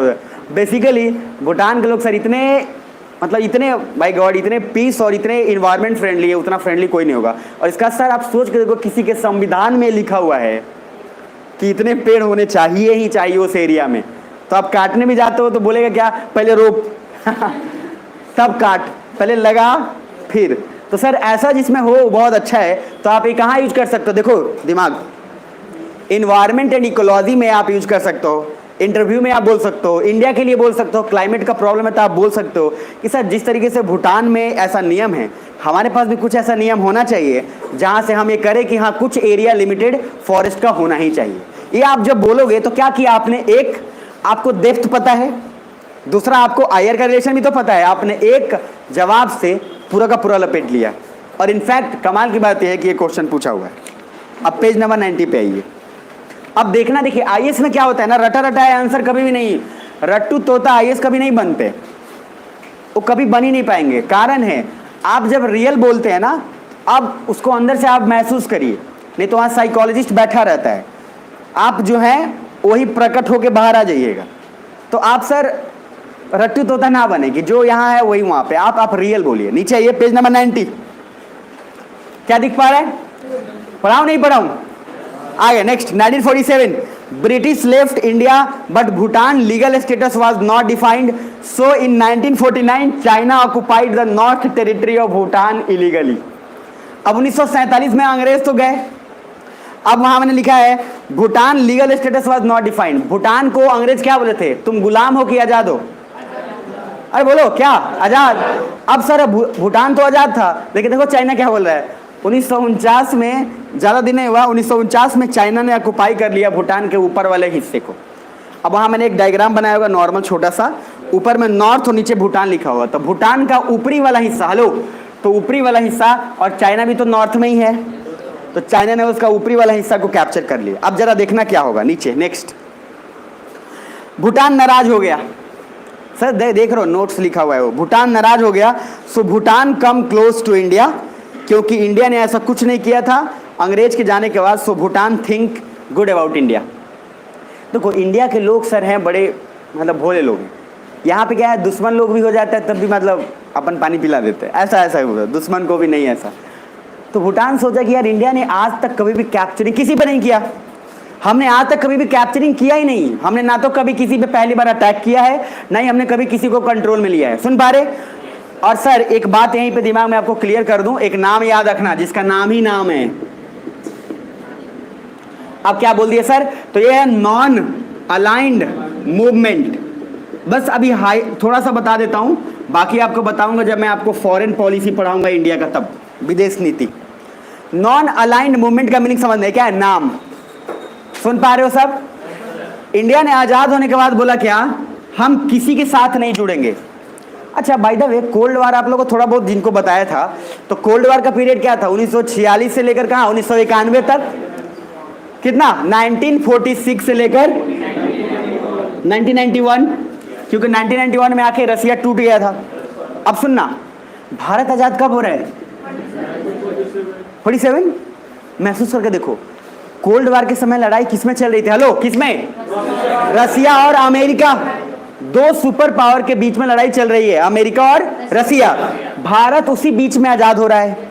अब आप सोच के देखो, अमेरिका भी तो चाहेगा कि भारत मेरे तरफ आए, और रसिया भी क्या चाहेगा? मेरे तरफ आए। अरे दोनों खींचेंगे ना एक दूसरे को। जैसे आपको बताया कि ये रसिया वियतनाम में गया, तो रसिया में जाके अपना कैप्चर कर लिया, मतलब कि उसका भी वर्चस्व वहां पे आ गया। अमेरिका को यहां मिर्च लग रहा था कि रसिया इतना ज्यादा देश को कैसे कैप्चर कर पा रहा है। सुन पा रहे हो? भारत आजाद हुआ, अमेरिका भी आया गिफ्ट लेके, इधर से रसिया भी आया, वो भी गिफ्ट लेके आया। तो एक अमेजोन से मंगवाया था, दूसरा फ्लिपकार्ट से मंगवाया। अब सर ये अब दोनों लेके आया। अब गिफ्ट पैक जैसे ही देखा, इंडिया बोल रहा है तेरा वाला कैंसिल, तेरा वाला कैंसिल। बोला क्या है? बोला कि नहीं, तुम लोगों में मिठास नहीं है, तुम लोग हो कड़वे इंसान, हरामखोर, पूरा वर्ल्ड बर्बाद कर दिया है तुम लोगों ने। अच्छा देखो, जब भी कोई दो सुपर पावर लड़ते हैं ना, तो बीच के छोटे कंट्री सब खत्म हो जाते हैं। अमेरिका और रसिया ने कभी ये सोचा ही नहीं। अपनी लड़ाई के चक्कर में या उनकी लड़ाई के चक्कर में बेसिकली क्या हुआ? बेसिकली ये हुआ कि पूरा का पूरा सिस्टम ही बर्बाद हो गया, पूरी कंट्री बर्बाद हो गई। सुन पा रहे हो? अब सर एक स्टेप आ गया। नेक्स्ट, इंडिया के पास ऑफर था, इंडिया बोला ना तेरे से जुड़ेंगे सनम, ना तेरे से। इसी को बोलते हैं क्या? Non aligned movement. मतलब कि ना तेरे से अलाइनमेंट होगा, ना किसी और से होगा। और ये इतना पॉपुलर हो गया कि सभी देशों में इंडिया को एक नया एक रिकॉग्निशन मिल गया, और इंडिया ने सभी देशों को बोला सुन भाई, ना तू रसिया के पास जा, ना ही तू अमेरिका के पास जा। क्या सुन पा रहे हो? तुम खुद के रहो, तुम अपना आइडिया लाओ, कम से कम तुम उन लोगों के साथ तो नहीं जुड़ो। इसी वजह से भूटान को भी इंडिया गया बोलने कि बेटा तुम भी आजाद हो गए, हम भी आजाद हो गए, अब तुम्हारे पास रसिया वाला भी आएगा अमेजोन से और फ्लिपकार्ट से। तुमको अब ये देखना है कि तुम अमेजोन फ्लिपकार्ट के होते हो कि तुम अपना ब्रांड बनाते हो। सुन पा रहे हो? भूटान बोला यार बात तो सही है, दम है बंदे में। भूटान ने सर इंडिया की बात एज इट इज मान ली। भूटान किसी के साथ नहीं जुड़ा, ना यूएसए के साथ, ना ही रसिया के साथ। इसीलिए आज आप सुनोगे जब भी भूटान का नाम, तो भूटान कभी भी सर इंटरलिंकिंग उसका रसिया और उसके साथ नहीं दिखेगा। भूटान एक अलग ही देश है जिसके नाम सुनते ही आपको ना दिमाग में कुछ नहीं बनेगा। बात समझ में आ रही है? आप देखो कुछ नहीं बन रहा है। अगर मैं अमेरिका के नाम लूँ तो कहीं तोप वोप आ जाएगा दिमाग में। रसिया के नाम लूँ उसी तरह से कुछ आ जाएगा, सी जिनपिंग, बॉम्ब, मिसाइल्स। भूटान दिमाग ब्लैंक। सुन पा रहे हो? क्योंकि सर वो ज्यादा लांग लपट नहीं करता, शांति देश है वो। इधर आओ। नेक्स्ट, भारत ने जैसे इसको प्रपोजल दिया, भूटान को मंजूर हो गया। अच्छा सोच के बताओ भूटान को मंजूर क्यों हो गया होगा? क्योंकि इंडिया ने ना तो उस पर कुछ थोपा, ना ही कुछ उस पर साथ शर्त रखा। और इंडिया ने सर एक बात बोला, देखो अमेरिका क्या करता था, पहले सुन पा रहे हो सभी लोग? अमेरिका क्या करता था, सुनिएगा। अमेरिका जिसको भी सर देता है ना, तो अमेरिका इक्वल ट्रीटमेंट नहीं देता है कभी भी। अमेरिका हमेशा ये उसका भाव रहता है, नौकर वाला, नौकर वाला। अमेरिका ऐसा बोलेगा ये ले और काम कर, ये अमेरिका का है। इसीलिए इंदिरा गांधी ने बोला था जाते वक्त, मतलब फर्स्ट जैसी प्राइम मिनिस्टर बनी, एक ही बात बोली, यूएसए अगर इक्वल ट्रीटमेंट देना है तो ठीक है, नहीं तो जवाब देना हमें भी आता है। पूरा अमेरिका कर रहे हैं सर। इंदिरा गांधी का रोल इसलिए इतना ज्यादा स्ट्रांग है क्योंकि उन्होंने कभी भी चापलूसी करके किसी देश के साथ जुड़ाव नहीं किया। एक स्ट्रांग रिप्रेजेंटेशन पूरा रखा कि बेटा अगर हमको इज्जत दोगे तभी हम तुमको इज्जत देंगे, नहीं तो अमेरिका होगा तो अपने यहाँ के होगे, हम हैं। मेरी बात समझ में आ रही है? अब ये मैंने इसीलिए आपको बोला, आगे पढ़ाऊंगा भी, कि जैसे ही इंदिरा गांधी गई थी पाकिस्तान के समय, वो सिचुएशन पाकिस्तान बर्बाद कर दिया था। इंदिरा गांधी गई और वहां मिलने गई कि देखिए ना पाकिस्तान जो है बार बार हमें परेशान कर रहा है। लेकिन जब बोलने गई तब अमेरिका में इंदिरा गांधी को 20 मिनट के लिए इंतजार करवा दिया गया। ठीक है, वेटिंग। उसी के बाद इंदिरा गांधी वापस आई और रॉ बनाई 1968 में, और पाकिस्तान बिकम्स बांग्लादेश। समझ में आ रही बात? मतलब पाकिस्तान का हिस्सा उन्होंने यही बोला, सीधा वो आ गए, मीटिंग नहीं की उसके बाद, सीधा वो आई, ऑर्डर दी रॉ, और सीधा बोली पाकिस्तान को बर्बाद कर दो। और ये स्टेटमेंट 1968 में रॉ बनाया, 1971 में बांग्लादेश बन गया। Happy birthday. और सर इसीलिए कुछ लोग कहते हैं कि इंदिरा गांधी को 20 मिनट इंतजार करवाया था, काश 1 घंटा और इंतजार करवा देता तो सारा पाकिस्तान कहाँ होता, इधर होता। तो वो उनका ईगोइस्टिक नेचर था, लेकिन वो ईगोइस्टिक पॉजिटिव था, देश के लिए था। आप पढ़ोगे तब आपको पता चलेगा फॉरेन पॉलिसी में कि सर ये कांग्रेस से बीजेपी लोग जो करते रहते हैं, बेसिकली कोई प्राइम मिनिस्टर कोई कांग्रेस बीजेपीएंस नहीं होता है। वो आपको मैं बताऊंगा, अभी पढ़ोगे तब आपको समझ में आएगा। सुन पा रहे हो? तो सर इक्वल ट्रीटमेंट अमेरिका क्या करता है? अमेरिका बोलता था इंडिया को कि ये ले और जो बोले वो कर। रसिया थोड़ा सा इक्वल ट्रीटमेंट देता था, लेकिन वो भी थोड़ा सा भाई उतना नहीं देता था। इंडिया क्या बोला? We are partners. India Bhutan को जाकर बोलता है वी आर पार्टनर्स, और जब पार्टनर है तो कोई शर्त नहीं है। भूटान वाला जय हो, सामने चलो उधर, आ रहा समझ में? और बस सर इसी वजह से इंडिया का ये नॉन अलाइड मूवमेंट बहुत पॉपुलर हो गया, क्योंकि इंडिया ने कोई शर्त किसी पे नहीं रखा। अमेरिका शर्त रखता था, रसिया भी शर्त रखता था, इंडिया ने नहीं रखा। एक नया मूवमेंट हो गया जिसको बोलते हैं क्या? बोलो, नॉन अलाइड मूवमेंट। मतलब आप किसी से मत जुड़ो, आप जो हो आप रियल रहो। यहां तक ठीक है? आगे आओ, नेक्स्ट उसी पेज पे आपको एक और चीज दिखेगा, ध्यान से देख लीजिएगा। नेहरू सेड, देखो नेहरू जी क्या बोलते हैं। Nehru said India respect and independent Bhutan. Nehru ने बोला कि इंडिया जो है भूटान को आजाद रहना, उसको इज्जत देता, उसको रिस्पेक्ट करता है, उसको वैल्यू देता है। नीचे आइए, क्योंकि पहले से ही वो इंडिपेंडेंट था, इन अंग्रेज भी उसी को आज़ादी दिए थे। Culturally Bhutan is related to India, this India statement led to foundation for future engagement with Bhutan. अब भूटान को ये लगा कोई तो आया जो मेरे पक्ष में बोला, लेकिन सर इसके पक्ष में तो आप बोल दिया था, चाइना बोल रहा है, बहुत भूटान भूटान चिल्ला रहा है हम भी तुमको बताएंगे, चाइना बिल्कुल नाराज हो गया। चाइना का भी स्टेटमेंट आएगा, अभी देखते जाओ। नीचे आ जाओ, नेक्स्ट। इंडिया ने ना तो कभी एक्सपेंशन करता है और ना ही सपोर्ट करता है। इंडिया ने बोला ना तो हम कभी एक्सपेंशन करते हैं और ना ही हम किसी चीज़ को सपोर्ट करते हैं कि कोई भी एक दूसरे पर जाके कैप्चर। एक्सपेंशन समझ रहे हैं आप? फैलाओ, जो आप अपना जमीन और अपना एरिया जो फैला रहे हो जबरदस्ती, दैट इज एक्सपेंशन। नीचे आना। नेहरू knows कि if we respect Bhutan then it act as a strategic buffer for India, नहीं तो भूटान चाइना के पास भी चला जाता। नेहरू भी ये बात जानते थे कि अगर भूटान का हाथ हम भी नहीं थामेंगे तो भूटान चला जाएगा किसके पास? चाइना के पास। अब भूटान का रिलेशन देखो, भूटान का जो आपका ज्योग्राफिकल लोकेशन है, क्या सुन पा रहे हो? वो इंडिया से क्लोज है कि दूर है? अब सर अगर चाइना भूटान में आके बैठ गया तो चाइना भी तो हमको परेशान कर सकता है ना, तो नाक में दम तो वो भी कर सकता है हमारे लिए। तो इंडिया ने सोचा कि चाइना अगर ऐसे कर रहा है, उससे पहले कि हम ही ऑफर कर दे भूटान को। और भूटान सर मान क्यों गया? क्योंकि एक तो चाइना का हिस्ट्री बेकार था, चाइना ने ज़बरदस्ती कैप्चर भी कर लिया था, और इंडिया सर बिल्कुल नॉर्मल था, इंडिया को कोई दिक्कत नहीं था, और इंडिया का इतिहास भी सर बहुत साफ सुथरा है। हम लोग वो लोग हैं ना जो रामायण पढ़ के आए हैं, अरे है ना? नीचे आ जाओ, नीचे। 1948 से 49 नेहरू ने अपना एडवाइजर्स भेजा भूटान को कि भूटान को एक इंडिपेंडेंट कंट्री बनाया जाए।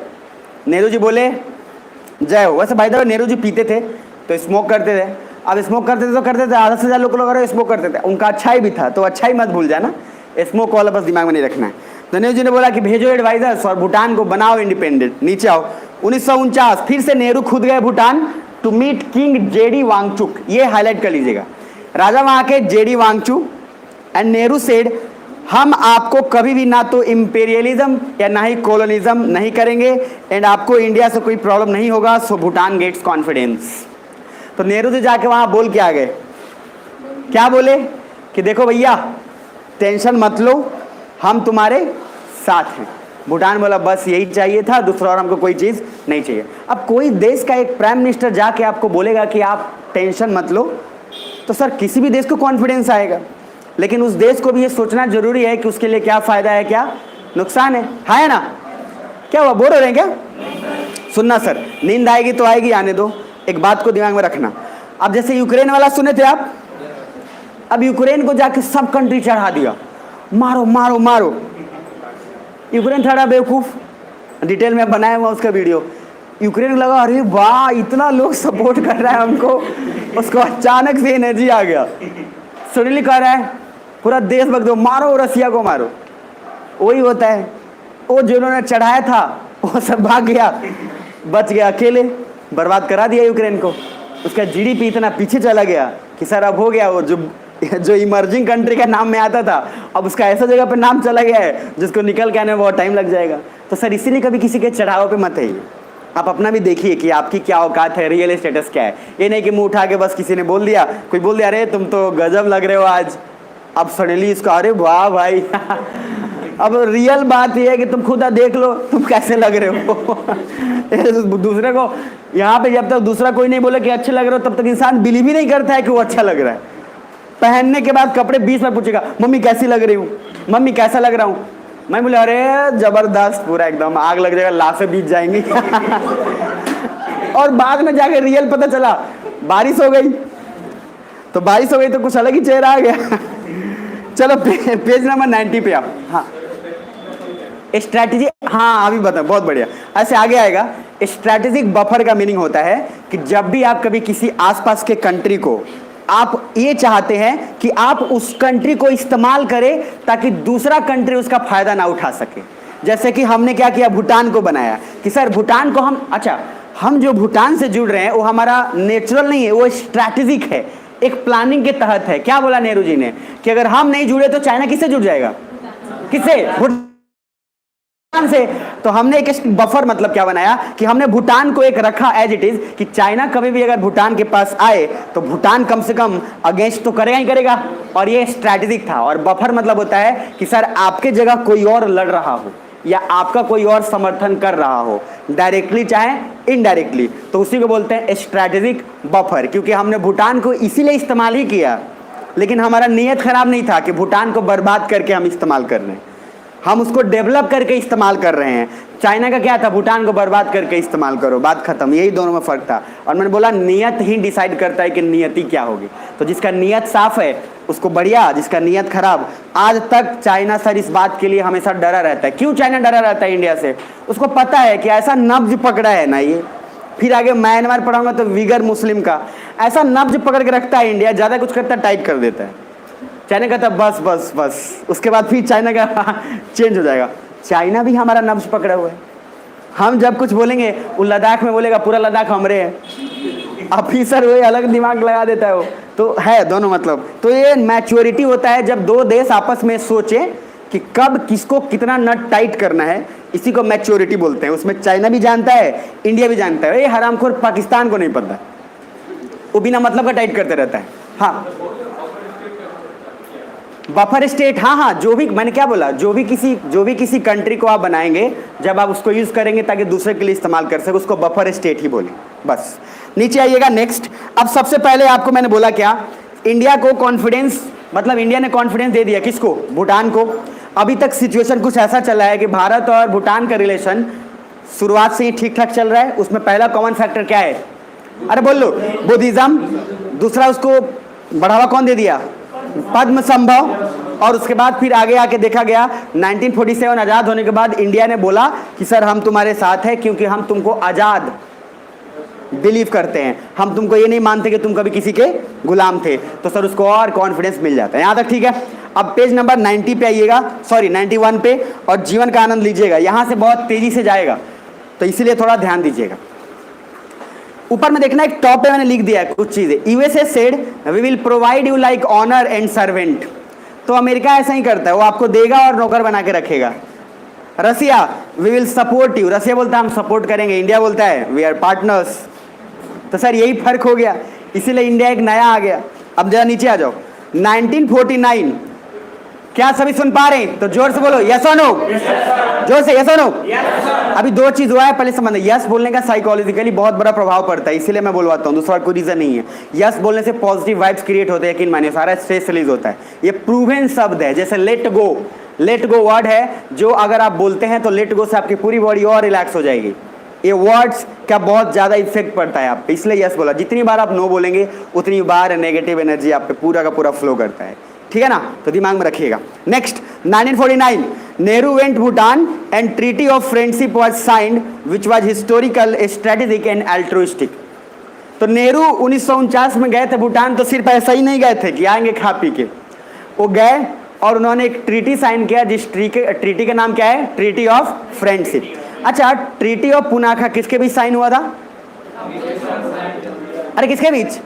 ब्रिटिशर्स और भूटान। याद है कि गए मतलब, तो ट्रीटी ऑफ पुनाखा साइन हुआ था ब्रिटिशर्स और भूटान के बीच में, जिसमें ये कहा गया था कि सर आप आजाद रहो लेकिन आप चाइना को मत आने। यहां तो ठीक आ गया। नेक्स्ट, अब जरा आना, ट्रीटी ऑफ फ्रेंडशिप है सबसे गेम चेंजर है, सुनना ध्यान से। ट्रीटी ऑफ फ्रेंडशिप के बाद से पूरा का पूरा इंडिया भूटान का रिलेशन ही बदल जाएगा। सबसे फर्स्ट, इंडिया ने पहले ट्रेड, अच्छा वहां पे 3 वर्ड है, एक है हिस्टोरिकल तो ऐतिहासिक, स्ट्रैटेजिक मतलब प्लानिंग के थ्रू, और अल्ट्रुइस्टिक, अल्ट्रुइस्टिक मतलब होता है आशा, मतलब विश्वास कि आगे चल के अच्छा होगा। तो सर अल्ट्रुइस्टिक मतलब होता है जिससे आपको उम्मीद है कि ये ट्रीटी से बहुत कुछ हमको आगे चल के मिलेगा। ठीक है, नीचे आओ। Dimension of treaty of friendship, मतलब ट्रीटी ऑफ फ्रेंडशिप क्या सिर्फ बिजनेस के लिए हुआ था? तो नहीं सर, ये हर फील्ड में हुआ। पहला जरा देखो, ट्रेड, कॉमर्स, पीस, जस्टिस, व्यापार हो चाहे वाणिज्य हो चाहे सर पीस हो चाहे जस्टिस हो, न्याय की बात हो, हर फील्ड में ट्रीटी ऑफ फ्रेंडशिप साइन हुआ। और ये जबरदस्ती कुछ भी नहीं था। इनफैक्ट इस ट्रीटी में ये बोला गया था कि भूटान जब चाहे इस ट्रीटी में जो बदलाव कर सकता है, इंडिया उसको वेलकम करेगा, कोई दबाव नहीं है भूटान पे। अब जरा नीचे आओ, मैंने क्या लिखा है देखते जाओ। India did trade and commerce, क्योंकि कल को अगर चाइना भूटान के बीच समझौता हो जाएगा तब तक इंडिया भूटान का अच्छा हो जाए। And this shows the Forsyte of India which is on pragmatic basis. मेरी बातों को समझना, इंडिया जानबूझ के ट्रेड करना शुरू किया। अच्छा, इंडिया जानता था कि क्या पता भूटान का दिल पिघल जाए और चाइना से मिल जाए। भूटान को किस चीज का प्रॉब्लम है? यही प्रॉब्लम है ना कि सर उसका ऊपर वाला हिस्सा जो है वो चाइना ने क्या किया है, कैप्चर। इंडिया सोचा कल को चाइना अगर बोल दे कि आओ भूटान हम तुमको सारा एरिया दे रहे हैं, तो भूटान तो खुश हो जाएगा और तब इंडिया क्या मिलेगा?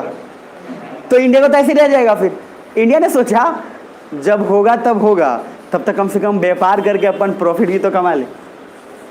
सर देखो ये क्या दिखाता है, कोई कंट्री कितना फ्यूचरिस्टिक सोच रहा है। आप सोच के देखो ना कि सारा का सारा कुछ अगर दे देता और फिर भूटान बोलता चला गया उधर चाइना के पास, और चाइना के पास जाके बोल देता कि देखिए जी सॉरी जी गलती हो गई, आपसे हमको जुड़ना नहीं चाहिए था, तब उस समय इंडिया को क्या लगेगा? नहीं होता ये। रिलेशनशिप पे भी आप ऐसे ही सोचो ना कि एक आदमी के लिए आप जान दे रहे थे, सडनली वो सॉरी बोल के चला गया कि भाई तू मेरे लिए जान देता था, मैं किसी और के लिए जान देता था। अब वो कहीं और चला गया, बाद में बोला सॉरी यार, अल्लाह सॉरी तेरी ऐसी की तैसी। तो बेसिकली क्या हुआ यहाँ पे सर, जो सिचुएशन होने वाला है वो कुछ ऐसा है। हाँ, सबसे कमाल की बात क्या है, सिचुएशन कुछ ऐसा है जिससे कि इंडिया जानता था कि कल को चाइना ने अगर डिस्प्यूट सॉल्व कर लिया तो भूटान उधर जाएगा, इससे पहले हम जो उसको प्रॉफिट और जो चीज़ कर सकते हो कर लिया जाए। सुन पा रहे हो? नीचे आओ। उसके बाद यहाँ मैंने लिखा है प्रैग्मेटिक। प्रैग्मेटिक मतलब होता है प्रैक्टिकल, मतलब इंडिया प्रैक्टिकली, प्रैक्टिकल मतलब हवा में नहीं सोचना कोई बात, कोई रियल बात सोचना। और ये रियल बात है कि वाकई चाइना अगर अपना उसका दे देगा तो भूटान तो आराम से क्यों नहीं जाएगा। अब भूटान को इसके अलावा वो प्रॉब्लम ही क्या था चाइना से, उसको यही प्रॉब्लम था कि हमारे एरिया कैप्चर किया वो हमको दे दे, और चाइना जब दे देगा भूटान वापस जाएगा ही जाएगा, सीधी सी बात है। अब सर लड़ाई जब होती है, आप देखो किसी को लड़ाई जब होगी खूब मार दिया, लड़ाई हुआ जमीन के लिए, बाद में एक आदमी बोले कि ठीक है यार गलती हो गई तू जमीन ले ले। अब उस आदमी का बिहेवियर इस आदमी के प्रति तो चेंज हो जाएगा ना। वो सडनली सोचेगा चलो जाने दो, मार दिया जमीन तो दिया ना, तो सडनली बदल जाएगा। अब इंडिया सोचा अगर ऐसा होता है तो फिर इंडिया का इतना इन्वेस्टमेंट सब बेकार हो जाएगा। तो प्रैक्टिकली सोचना चाहिए, हवा में मत सोचिए। इंडिया में जैसे हवा में लोग सोचते हैं कि रसिया के साथ इंडिया का बहुत बढ़िया दोस्ती है बहुत पहले से, ये आम आदमी को भी पता है, एक बात एकदम, और उसको लगता है कि भाई रसिया तो है ही। और कमाल की बात है जब रसिया उधर से बोल देता है कि इंडिया आपके पास सबक सिखाएंगे तुमको, तो कहता अरे अरे दोस्ती, भारत के लोग को बुरा लग जाता है। अरे आईआर और फॉरेन पॉलिसी हर देश का चेंज होते रहता है, एक कभी भी ऐसा नहीं हो सकता है कि एक देश के साथ आपका संबंध हमेशा सही ही रहे। आप जब भी डेवलपमेंट करने की कोशिश करेंगे तो किसी के साथ बिगड़ेगा, किसी के साथ अच्छा होगा। याद रखो, कोई इंसान या कोई देश जब तक डेवलपमेंट करने की ना सोचे तभी तक, सुनो, अगर कोई मेरे को आके बोल रहा है सर इधर इधर लाइफ में सब ठीक चल रहा है, सब रिलेशनशिप बढ़िया, घर वाले बढ़िया, सब सही चल रहा है, समझ जाना कि सर आप डेवलपमेंट नहीं कर रहे हो। आप उस वस्तु की तरह हो जिसका सिर्फ इस्तेमाल किया जाएगा, बाकी आप इंसान है ही नहीं। एक फिलोसफर है और उस फिलोसफर ने ये बोला कि सर कोई भी आदमी अगर अपने से खुद के डिसीजंस नहीं ले पा रहा है तो सिर्फ एक वस्तु के समान है। मान लीजिए मार्कर है, तो कोई वस्तु जब बनता है तो पहले से डिसाइडेड होता है कि इसका इस्तेमाल किया जाएगा। सुन पा रहे हो? तो उसी तरीके से इंसान है, अगर इंसान अपने से डिसीजन नहीं ले पा रहा तो समझ लो कि वो एक वस्तु है, वो इंसान है ही नहीं। इंसान बनने के लिए आपको खुद का डिसीजन लेना पड़ेगा, और खुद का डिसीजन आप तभी ले सकते हो जब आपके पास नॉलेज हो, नहीं तो आप जीवन भर किसी दूसरे के डिसीजन ही लेते रहेंगे। सुन पा रहे मेरी बात? तो सर प्रैग्मेटिक और प्रैक्टिकलिटी दिमाग में रखिएगा, हवाबाजी नहीं, प्रैक्टिकल बेसिस पे इंडिया ने सोचा, जो कि बहुत इंडिया के लिए लाभदायक भी हुआ। याद है? ठीक है, सुन पा रहे हो? तो अभी तक सर नीचे आना और एक बार और ध्यान से देखना। सबसे फर्स्ट मैंने लिखा है कि सोशल जस्टिस, दिख पा रहा है? और नीचे दिख रहा होगा इंटरनेशनल जस्टिस। तो सोशल जस्टिस में दिखेगा आपको, इंडिया भूटान की वैसे ही मदद करेगा जैसा भूटान चाहता है, कोई जबरदस्ती नहीं करेगा। सर इतना अच्छा देश कहीं नहीं मिलेगा आपको पूरे वर्ल्ड में, मैं आपको बता देता हूँ। इंडिया में आप अगर हैं, मैंने बोला ना बहुत लक्की हैं आप लोग, और वो भी बिहार में है तभी बहुत लक्की है। मैं बोला ना कि थोड़ा इधर उधर हो गए रहते ना तो बहुत कुछ हो जाता। अगर भूटान में गए रहते तब भी, नेपाल बगल में ही है, समझ रहे हो, ऊपर में है ही उधर, अब बगल में उधर पाकिस्तान भी है। तो मतलब बहुत, हम लोग बहुत लकी हैं, चारों ओर से सर एकदम देख रहे हो परफेक्ट डायमेंशन के साथ मिलके इंडिया में आए, नहीं तो सर बर्बाद होना तय था। आप सोचो ना सर, इतना कमाल का आज़ादी और इतना कमाल का स्थिरता कहीं नहीं है, भले ही अपन डेवलप नहीं है। तो मैं दो चीज़ आपको बोला कि डेवलपमेंट करने के लिए आप हर किसी को खुश नहीं रख सकते। जैसे आप आईएएस की तैयारी कर रहे हो, अब सर मेरे से लगभग मैक्सिमम फैमिली वाले नाराज हैं, अब उसी तरह से आप भी तैयारी करोगे, नहीं जाओगे ना किसी मेंबर में, बोलेगा हो गए दिखा दे लो, अरे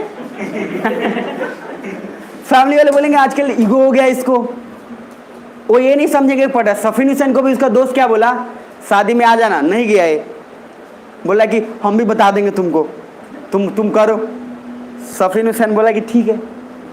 जैसी सफीन हुसैन आईएएस बना, वो दोस्त करे भाई शादी में नहीं बुलाएगा।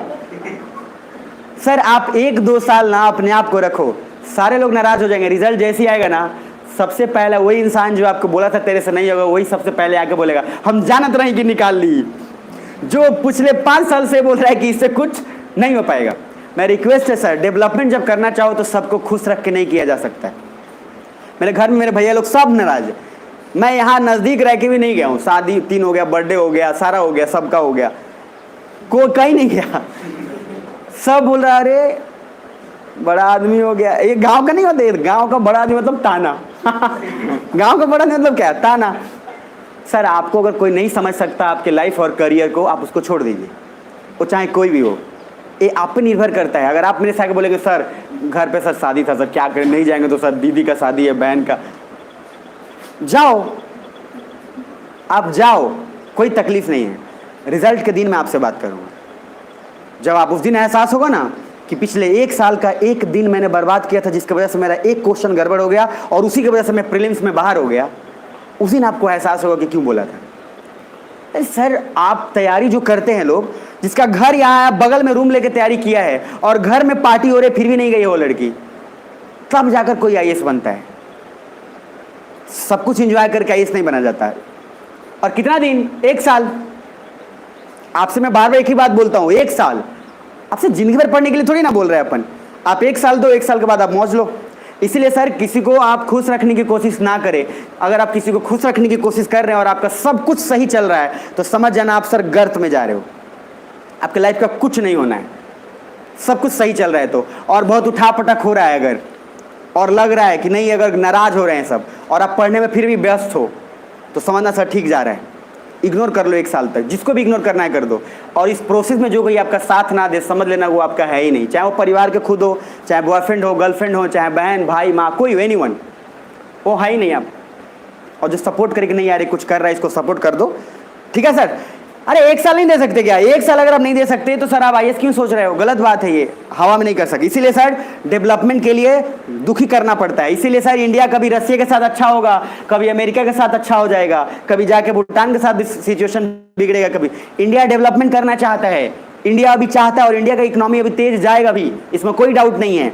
इस वजह से इंडिया का रिलेशन भी सब जगह से खटर पटर शुरू होगा, सबको इसको रोकना चाहेगा। ये प्राकृतिक नियम है कि जब आप बढ़ते हैं तो आपके विरुद्ध बहुत लोग आगे खड़े हो जाएंगे, बोलेंगे आईएएस ना ना ना, आईएएस नहीं, रेलवे। अरे समझ में ये सर ये नियम है ये, क्योंकि सर लगता है लोगों को मिडिल क्लास सोच नहीं सकता है, जबकि उनको इतना भद्दापन बात है कि मिडिल क्लास के लोग ही आईएएस बनते हैं।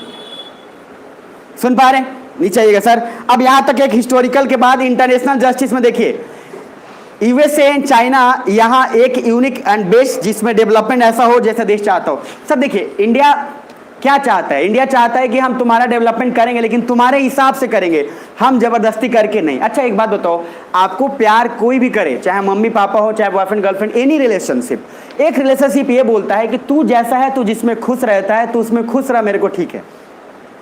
और एक ये बोलता है कि तू ऐसा कर तभी मैं खुश रहूंगा। दोनों में कौन बेस्ट है? फर्स्ट वाला या सेकंड वाला? क्योंकि सर उसने तो अपना थोपा नहीं ना। एक रिलेशनशिप में अगर कोई आदमी थोप रहा है तो आप समझो कि वो रिलेशनशिप नहीं चलेगा आगे, और अगर वो चल रहा है तो किसी एक की वजह से चल रहा है, क्योंकि एक आदमी बर्दाश्त कर रहा है। सुन पा रहे हैं आप? चाहे वो दोनों पे जेंडर इक्वालिटी है, दोनों पे लागू है। इसलिए सर आप कभी भी थोपा हुआ रिलेशनशिप में नहीं चल सकते। और मैं बार बार बोलता हूँ, ये सब कुछ जो मैं शब्द बोलता हूँ प्लीज आप दिमाग में रखना। मैं इतना कनेक्ट होकर पढ़ाने का कारण है आप एक एक शब्द को ध्यान देना। अगर लाइफ में आप एक चीज के लिए पहला बार कॉम्प्रोमाइज कर लिए तो आपको पूरा जीवन भर कॉम्प्रोमाइज करना पड़ेगा। सुन पा रहे हो? जैसे आप आईएएस बने और पहला ही बार आपकी पोस्टिंग जहां पे हुई और वहां पे आपने किसी विधायक आया और आपको जबरदस्ती बहुत पावर दिखा के और आपसे साइन करवा लिया जबरदस्ती, तो आप समझ लो कि पूरा जिंदगी आपको साइन करना पड़ेगा। मेरी बात समझ में आ रही है? इसीलिए वो डायलॉग मैं बार बार आपको बोलता हूं कि जब पोस्टिंग हो तो सीधा डायलॉग मारो। विधायक का फोन आए तो बोले वो सीधा बोलेगा, अरे होता है रियल में। आईएएस के साथ साथ फ्री में एक और चीज मिलता है, बोला ना बीपी, ब्लड प्रेशर, वो फ्री में आपका हाई मिलता है। और वो फोन आएगा सर एमपी विधायक का भेजा हूं, साइन कर देना। आप सीधा बोलो लीगल होगा तो साइन करेंगे, नहीं तो नहीं करेंगे। वो बोलेगा अच्छा इतना घमंड, तो बोला घमंड था इसीलिए आईएएस बने हैं, ये तो चपरासी होते हैं अपन। तो फर्स्ट डिसीजन मैटर करता है। इसी तरह से सर शादी, साहित्य में भी पढ़ाऊंगा। शादी में जैसा होता है, अगर आपने पहली बार पांव दबा दिया तो सर पांव दबाने से पहले एक क्वेश्चन पूछ लो। जैसे अगर हस्बैंड बोला मेरा पांव दबाओ तो आप क्वेश्चन एक पूछ लो।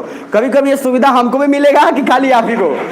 अगर आपने एक क्वेश्चन पूछ लिया तो आपका लाइफ आसान हो गया, नहीं तो सर जीवन भर आपको कॉम्प्रोमाइज करना पड़ेगा। सच बात है, आप समझ पा रहे हो?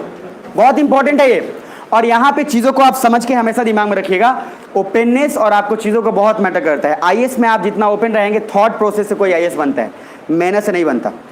और यहाँ पे रिलेशनशिप के बारे में बात नहीं की जाती है, लेकिन सारा का सारा झगड़ा फसाद कलर रिलेशनशिप से। कोई समझाएगा नहीं आपको, कोई बताएगा नहीं कि कैसे रिएक्ट करें, लेकिन जब आप कुछ करेंगे तो 100 लोग बोलने के लिए आ जाएंगे कि उनका बेटा बेकार है, उनकी बेटी बेकार है, बट कोई समझाने नहीं आएगा। हर कोई इस फेज से गुजरे, तो नेचुरल है ना, यस और नो? हर कुछ एक नेचुरल है। अब जब नेचुरल है, हर कोई अपने तरीके से इसको कर रहा है, तो आप समझा क्यों नहीं सकते? इसीलिए सर एजुकेशन में सीबीएसई बोर्ड में डाला गया। ये सब आपके मेंस और इंटरव्यू का काम है कि सर आपको नॉलेज होना चाहिए अबाउट सेक्स एजुकेशन, होना चाहिए नॉलेज, नहीं तो तभी वो बच्चे जाकर फिर रेप और सारा कुछ वहां पे शुरू करते हैं। तो आपको डिस्कशन जब तक नहीं हुआ तब तक नहीं। और सब कहने के लिए कुछ भी हो, सब नेचुरल प्रोसेस है, हमारे हाथ में कुछ भी नहीं है, हमें बस बताना जरूरी है, चाहे हमारा भाई हो, बहन हो, बेटा बेटी हो, एनीवन। नेक्स्ट नीचे आइएगा जरा और समझिएगा। इंटरनेशनल जस्टिस मैंने बोला India will support Bhutan as a member of UNGA. Sir India ने यहां तक, यूएनजीए क्या है, यूएनएससी क्या है, अपन डिस्कशन आगे करेंगे। अभी बस इतना समझ लेना कि यूएनजीए का फुल फॉर्म उसमें मैंने लिख दिया हुआ, देख लो। यूनाइटेड नेशंस, क्या लिखा हुआ है, जनरल असेंबली, और नीचे एक होगा UNSC, United nation security council. अभी बस इतना समझना, यूएनजीए का meaning, United nation general assembly का मीनिंग इतना है कि अगर यूनाइटेड नेशन जनरल असेंबली एक बहुत बड़ा संगठन अभी समझो, जिसके तहत अगर उसको किसी भी देश को रिप्रेजेंटेशन मिल गया, जैसे यूएनजीए ने मान लो बोल दिया कि भूटान एक आज़ाद देश है, तो लगभग पूरा इंटरनेशनल कंट्री मानेगा कि भूटान क्या है, एक आजाद देश, एक पहचान दिलाने के लिए। तो इंडिया ने भूटान को बोला सुन भाई, तेरे को दिक्कत यही है ना कि चाइना बोलते रहता है कि तू मेरा है और भूटान बोलते रहता है हम आजाद हैं, तो तू चल कहाँ, इंटरनेशनल में यूएनजीए के पास। यूएनजीए के पास गया, वहां पे डिक्लेरेशन हो गया कि भूटान एक इंडिपेंडेंट कंट्री है, क्योंकि पहले भी भूटान इंडिपेंडेंट था, उसमें किसी का भी कैप्चरिंग नहीं था। तो भूटान को एक मिल गया। अब सर सोचो, भूटान को एक आइडेंटिफिकेशन मिल गया देश का। और याद रखो, आप मुझे बताओ, क्या भूटान अब इंडिया से ज्यादा खुश होगा कि दुख होगा? अब तो और ज्यादा खुश हो जाएगा ना। क्यों? क्योंकि सर उसको तो वही पहचान चाहिए था कि सारा और इंटरनेशनल कंट्रीज हमसे उस तरीके से जुड़े जिस तरीके से और देश से जुड़ता है। और इंसान को तो सर पहचान ही चाहिए। और भाई को अभी क्या चाहिए? इज्जत। तो सर हर किसी को इज्जत चाहिए, आइडेंटिफिकेशन चाहिए। दुनिया में हर किसी को एक अलग आइडेंटिटी चाहिए। तो भूटान को मिल गया। नीचे आइए। 1971 में इंडिया ने भूटान को सपोर्ट किया and Bhutan become member of UNGA. तो 1971 में भूटान किसका मेंबर बन गया? यूएनजीए। आगे आ जाओ। एंड 1971 में वैसे भी world come to know about India retaliation, Bangladesh को हम कोवर्ट सरोगेट भी कहते हैं। और अभी जस्ट मैंने आपको बताया कि 1971 में जो ईस्ट पाकिस्तान था वो बांग्लादेश बन गया। अभी उसका स्टोरी मैं बताऊंगा आपको, बांग्लादेश जब पढ़ाऊंगा तो पूरा मजे से कैसे क्या हुआ, कितना सर रॉ का उसमें गजब का रोल है। इतना मजा आएगा आपको बांग्लादेश पढ़ते हुए, मजा आएगा कि किस तरह से रॉ जाके वो अंदर ही काम कर रही है, पाकिस्तान के अंदर जाके कैसे काम कर रहा है खुफिया तंत्र, वहीं के लोगों को भड़का के वहीं से उकसा के, मतलब इंडिया का आर्मी वहां जाके पाकिस्तान के आर्मी में हो जाता है। और तब इतना बड़े लेवल का गेम खेला गया है। तो सर वो मजा आएगा आपको। बट अभी समझ लीजिए 1971 का समय वो था, देखना, जब इंडिया ने पाकिस्तान को जवाब दिया और पाकिस्तान बन गया क्या, मतलब ईस्ट पाकिस्तान बांग्लादेश। अभी इतना समझना, सारा देश सर थर्रा गया दो वजह से। इंडिया का रिलेशन साउथ अफ्रीका से, अब जब साउथ अफ्रीका बोलूं तो समझ में आ रहा है, कहां था? ऊपर, ठीक। तो साउथ अफ्रीका से इंडिया का रिलेशन पहले से अच्छा था।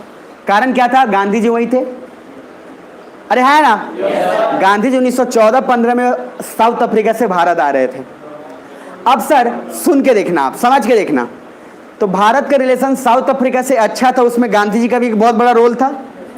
अब सडनली क्या हो रहा है, इंडिया ने 1971 में अटैक करके बांग्लादेश बना दिया। लेकिन सर क्या इंडिया ने पहले अटैक किया था? नहीं सर, पाकिस्तान हमको 1947 से इतना परेशान कर रहा था कि हम सर परेशान हो गए थे। परेशान होते होते होते हमने क्या किया, इंडिया ने बोला कि हम पहले किसी पे अटैक नहीं करते, लेकिन जब उसके बाद हम अटैक करते हैं तो जो होगा वो सामने वाला जानेगा, हमको उससे मतलब नहीं है। अब सर यही काम हुआ, जैसी बना। अब आपको क्या लगता है, साउथ अफ्रीका को क्या अच्छा लगेगा भारत के साथ? साउथ अफ्रीका कह रहा है इंडिया तो शांति देश था। आप समझो फॉरेन पॉलिसी कैसे बनता है। इंडिया तो शांति देश था, इसने क्या कर दिया? तो आपको क्या लगता है कि इंडिया और साउथ अफ्रीका के रिलेशन में थोड़ा खटपट नहीं हुआ होगा? हुआ। साउथ करना में बंद किया। लेकिन इंडिया तो जानता था कि साउथ अफ्रीका को अपन मना लेंगे। क्यों? क्योंकि सर हमारा नियत तो साफ है ना। हमने थोड़ी ना सर गलती से किया, ये तो हमको परेशान करके रखा था पाकिस्तान ने। हमने तो उसको जवाब दिया है ना, हमने अटैक थोड़ी ना किया। लेकिन फिर भी कोई कंट्री का कहना यही था कि सर आप तो बोले थे अहिंसा, क्योंकि गांधी जी क्या बोले थे? अहिंसा। और आप कर रहे हैं अ हटा के हिंसा। आ रहा समझ में? तो सर बेसिकली रिलेशन उनसे खराब जरूर हुआ, लेकिन हाँ जरूरी था। तो एक सारा, अब सोच के देखो भूटान को क्या महसूस होगा। भूटान को लगेगा जिया, जवाब तो दिया है। तो क्या लगता है आपको, भूटान इंडिया से जुड़ना नहीं चाहेगा? क्योंकि समझेगा कि जब अगर पाकिस्तान को जवाब दे सकता है तो चाइना को भी तो मार सकता है। तो भूटान को एक कॉन्फिडेंस आया कि बढ़िया दोस्त मिलल बा आपकी, भाई समझ में आ रहा है। अब सर वो जो मिला उसको ऐसा कॉन्फिडेंस मिलेगा कि वो भूटान अब इंडिया के साथ एकदम, पहले थोड़ा थोड़ा डाउट में भी था, पता नहीं कहीं चाइना मारेगा, कहीं मुंह के ऊपर गिर ना जाए इंडिया। लेकिन जब इसने जवाब दिया तो भूटान को लगा कि इंडिया में भी दम है, मतलब हमारे यार में भी दम है। अब दम जब मिला, कॉन्फिडेंस, अब भूटान सर एक देखो, अब भूटान का स्टेटमेंट चेंज। अब भूटान कह रहा है चाइना अगर नहीं दिए हमारा टेरिटरी तो तुम उसके बाद देखना। अभी तो ईस्ट पाकिस्तान क्या बना है? बांग्लादेश। अब के बाद दोनों मिलके आधा चाइना हम लेंगे। अब चाइना कह रहा है हरामखोर, इसको आग कहां से लगा दिया ये रिलेशन सर यहाँ पे क्यों, देखो किसी का रिलेशन और फॉरेन पॉलिसी उस समय के सिचुएशन पे डिपेंड करता है। मोदी जी अगर अमेरिका के पास अगर ज्यादा झुकाव में है, अमेरिका की बातों को ज्यादा मान रहे हैं, तो वो सिचुएशन का डिमांड है। उस सिचुएशन का डिमांड है। हमारा अमेरिका के साथ सबसे ज्यादा ट्रेडिंग होता है, अमेरिका के साथ और रसिया के साथ सबसे ज्यादा इन्वेस्टमेंट हमने कर रखा है दोनों के साथ। आधा से ज्यादा लोग को ये लगता है कि सर अमेरिका ऐसा बोले ना, ऐसा कोई सगा नहीं जिसको ये ठगा नहीं। तो अमेरिका तो बात सही है, ऐसा है, लेकिन सर अमेरिका में तो अब गूगल भी है, फेसबुक भी है, अमेरिका के सारे इन्वेस्टमेंट कंपनी भी यही है, उसके बिना काम भी नहीं चल रहा हमको। सुन पा रहे हो? एक दिन नेट बंद हुआ था तो पता ही है क्या हुआ था। अब गूगल वाला बोल दिया गूगल बंद कर देंगे, गूगल सर्च इंजन तो नेट रहे बंद हो जाए। आप सोच के देखो, नेट रहे, अब गूगल कहीं जीमेल है, अरे समझ पा रहे हो, गूगल कहीं सारा सर्च इंजन हो गया, रोते रहो आप, फेसबुक चलाओगे हम फेसबुक। तो बेसिकली क्या है कि हमारा डिमांड है आजकल, हम लोग इसलिए सर हम लोग ना चाहते हुए भी आजकल किसी ना किसी पे डिपेंडेंट हैं, और वो पूरा वर्ल्ड है, सिर्फ हम नहीं। सुन पा रहे हो? तो इसलिए इंटरडिपेंडेंट, जिसको हम नियो कॉलोनियलिज्म मैंने पढ़ाया था, नव्य उपनिवेश, मतलब हम ना चाहते हुए भी आजकल किसी ना किसी पे डिपेंडेंट हैं। आइएगा नीचे जरा। 1971 के बाद under treaty of friendship India ने भूटान को इंडिपेंडेंट प्लस सॉवरिन भूटान माना। जब किसी को सॉवरिन, जिसको संप्रभुत्व आप बोले, तो सॉवरिन मतलब कहने का सर वो इंडिपेंडेंट देश अपने आप में एक क्षमता रखता है, जिसका कॉन्स्टिट्यूशन भी है। सॉवरिन भूटान माना and territorial integrity. So Bhutan gets confidence, क्योंकि वो चाइना से काफी इनसिक्योर था, बट इंडिया के इस सपोर्ट से उसे काफी कॉन्फिडेंस मिला। अब सर ये भी आ गया नशे में, कौन? भूटान। और अब आगे जरा देखना, स्टेटमेंट भूटान का चेंज हो जाएगा। अब पहली बात सुनना ध्यान से। अच्छा यहां तक आपको क्या समझ आ रहा है या बोर हो रहे हैं? तो समझ आ रहा है? जोर से बोले यस और नो। अरे यस से फायदा होता है, यस और नो। समझो, ट्रीटी ऑफ फ्रेंडशिप में बहुत सारी चीज सारी तरफ से साइन हो चुकी है। लगभग आप देखेंगे ना, मैं आपको बताऊं, इंडिया ने अपना पूरा का पूरा maximum effort treaty of friendship में भूटान को दे दिया कि भूटान तू जैसा चाहता है, जो चाहता है तू ले आ, कोई दिक्कत नहीं है। लेकिन सर मैंने क्या बोला, कुछ नुकसान भी तो होगा। अब वो नुकसान क्या है? अब चाइना ऐसे प्यार से थोड़ी ना बैठे रहे, वो कुछ ना कुछ तो अपना टांग अड़ाएगा ही अड़ाएगा। अब क्या अड़ाएगा देख लो। तो पेज नंबर 92 मैंने इशू लिखा है। तो सर ट्रीटी ऑफ फ्रेंडशिप में क्या क्या प्रॉब्लम हुआ जरा देख लो। पहला, in 2019 Bhutan impose user development fee due to splurge tourism. अब इंडिया के लोग सर सुनो इधर ध्यान से, मेरी तरफ देख लो, आज आपको अपने बारे में बहुत कुछ जानने को मिलेगा। अब लोग सर हम तो जानबे करते हैं, पहले ही से हम लोग ऐसा ही हैं, लेकिन हम कुछ और बता देते हैं थोड़ा मसाला मिला के। देखिए पहली बात कि भूटान और इंडिया के साथ, सुनना ध्यान से, 2-3 बातें समझ लीजिएगा।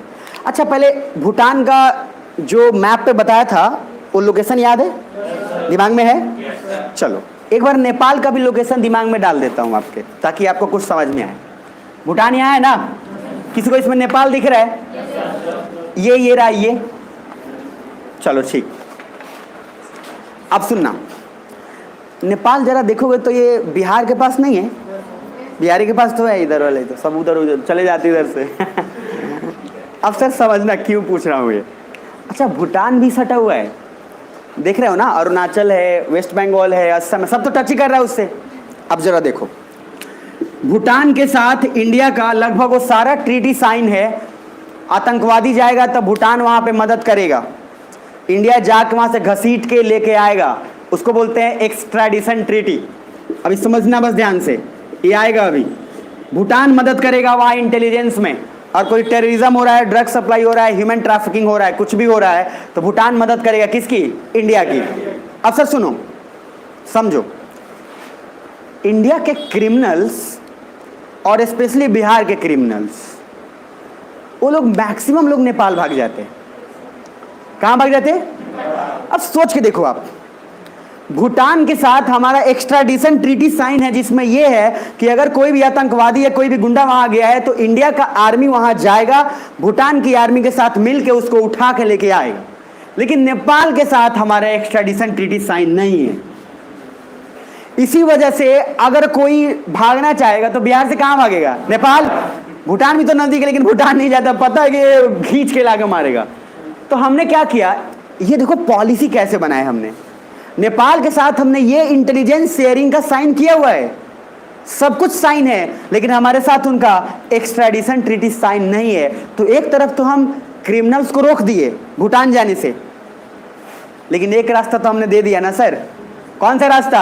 नेपाल वाला। सर रीजन पता होने चाहिए। हवा में नहीं कि अब कुछ लोग बोले काहे नेपाल चला जाता है, तो बोले अरे बहुत ठंडी देश है भाई, पहाड़ी एरिया है, जंगल है, तो अरे जंगल बहुत जगह है भूटान में भी तो इतना जंगल ही जंगल है, जहाँ के संविधान में लिखा हुआ है कि इतना जंगल तो होना ही चाहिए, लेकिन भूटान का ही नहीं भाग रहा। उसको पता है भूटान जाएंगे तो पहले वो भी मारेगा, फिर इंडिया वाले को मारेगा, फिर दोनों मारेगा, और तीसरी बार बुला के फिर कोर्ट में मारेगा।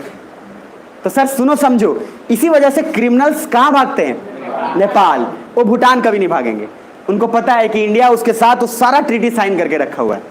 तो सर आपको क्या लगता है जब आपसे पूछा जाएगा कि वाई क्रिमिनल्स ज़्यादा मोस्टली जो है रेगुलेट और भागना इधर उधर नेपाल जाते हैं, तो आप इंटरव्यू में यही बोलोगे बिकॉज ऑफ एक्सट्राडिशन ट्रीटी। इसका सॉल्यूशन क्या है कि अगर भारत भी नेपाल के साथ एक्सट्राडिशन ट्रीटी साइन कर लेता है तो सर क्रिमिनल का सॉल्यूशन आप निकाल दोगे।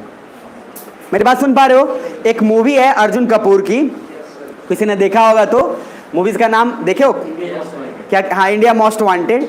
तो उस मूवी में देखोगे कि अर्जुन कपूर, आप लोग तो देखते हैं मूवीज को नॉर्मल का, अच्छा मार रहा है, ये धसाम धुसूम चल रहा है, गोली बंदूक ढाए डोई, लेकिन सर उसके पीछे का लॉजिक और क्लैरिटी देखोगे तो वहां पे कितना कष्ट हो रहा है उसको देखो लेके आने में। क्यों?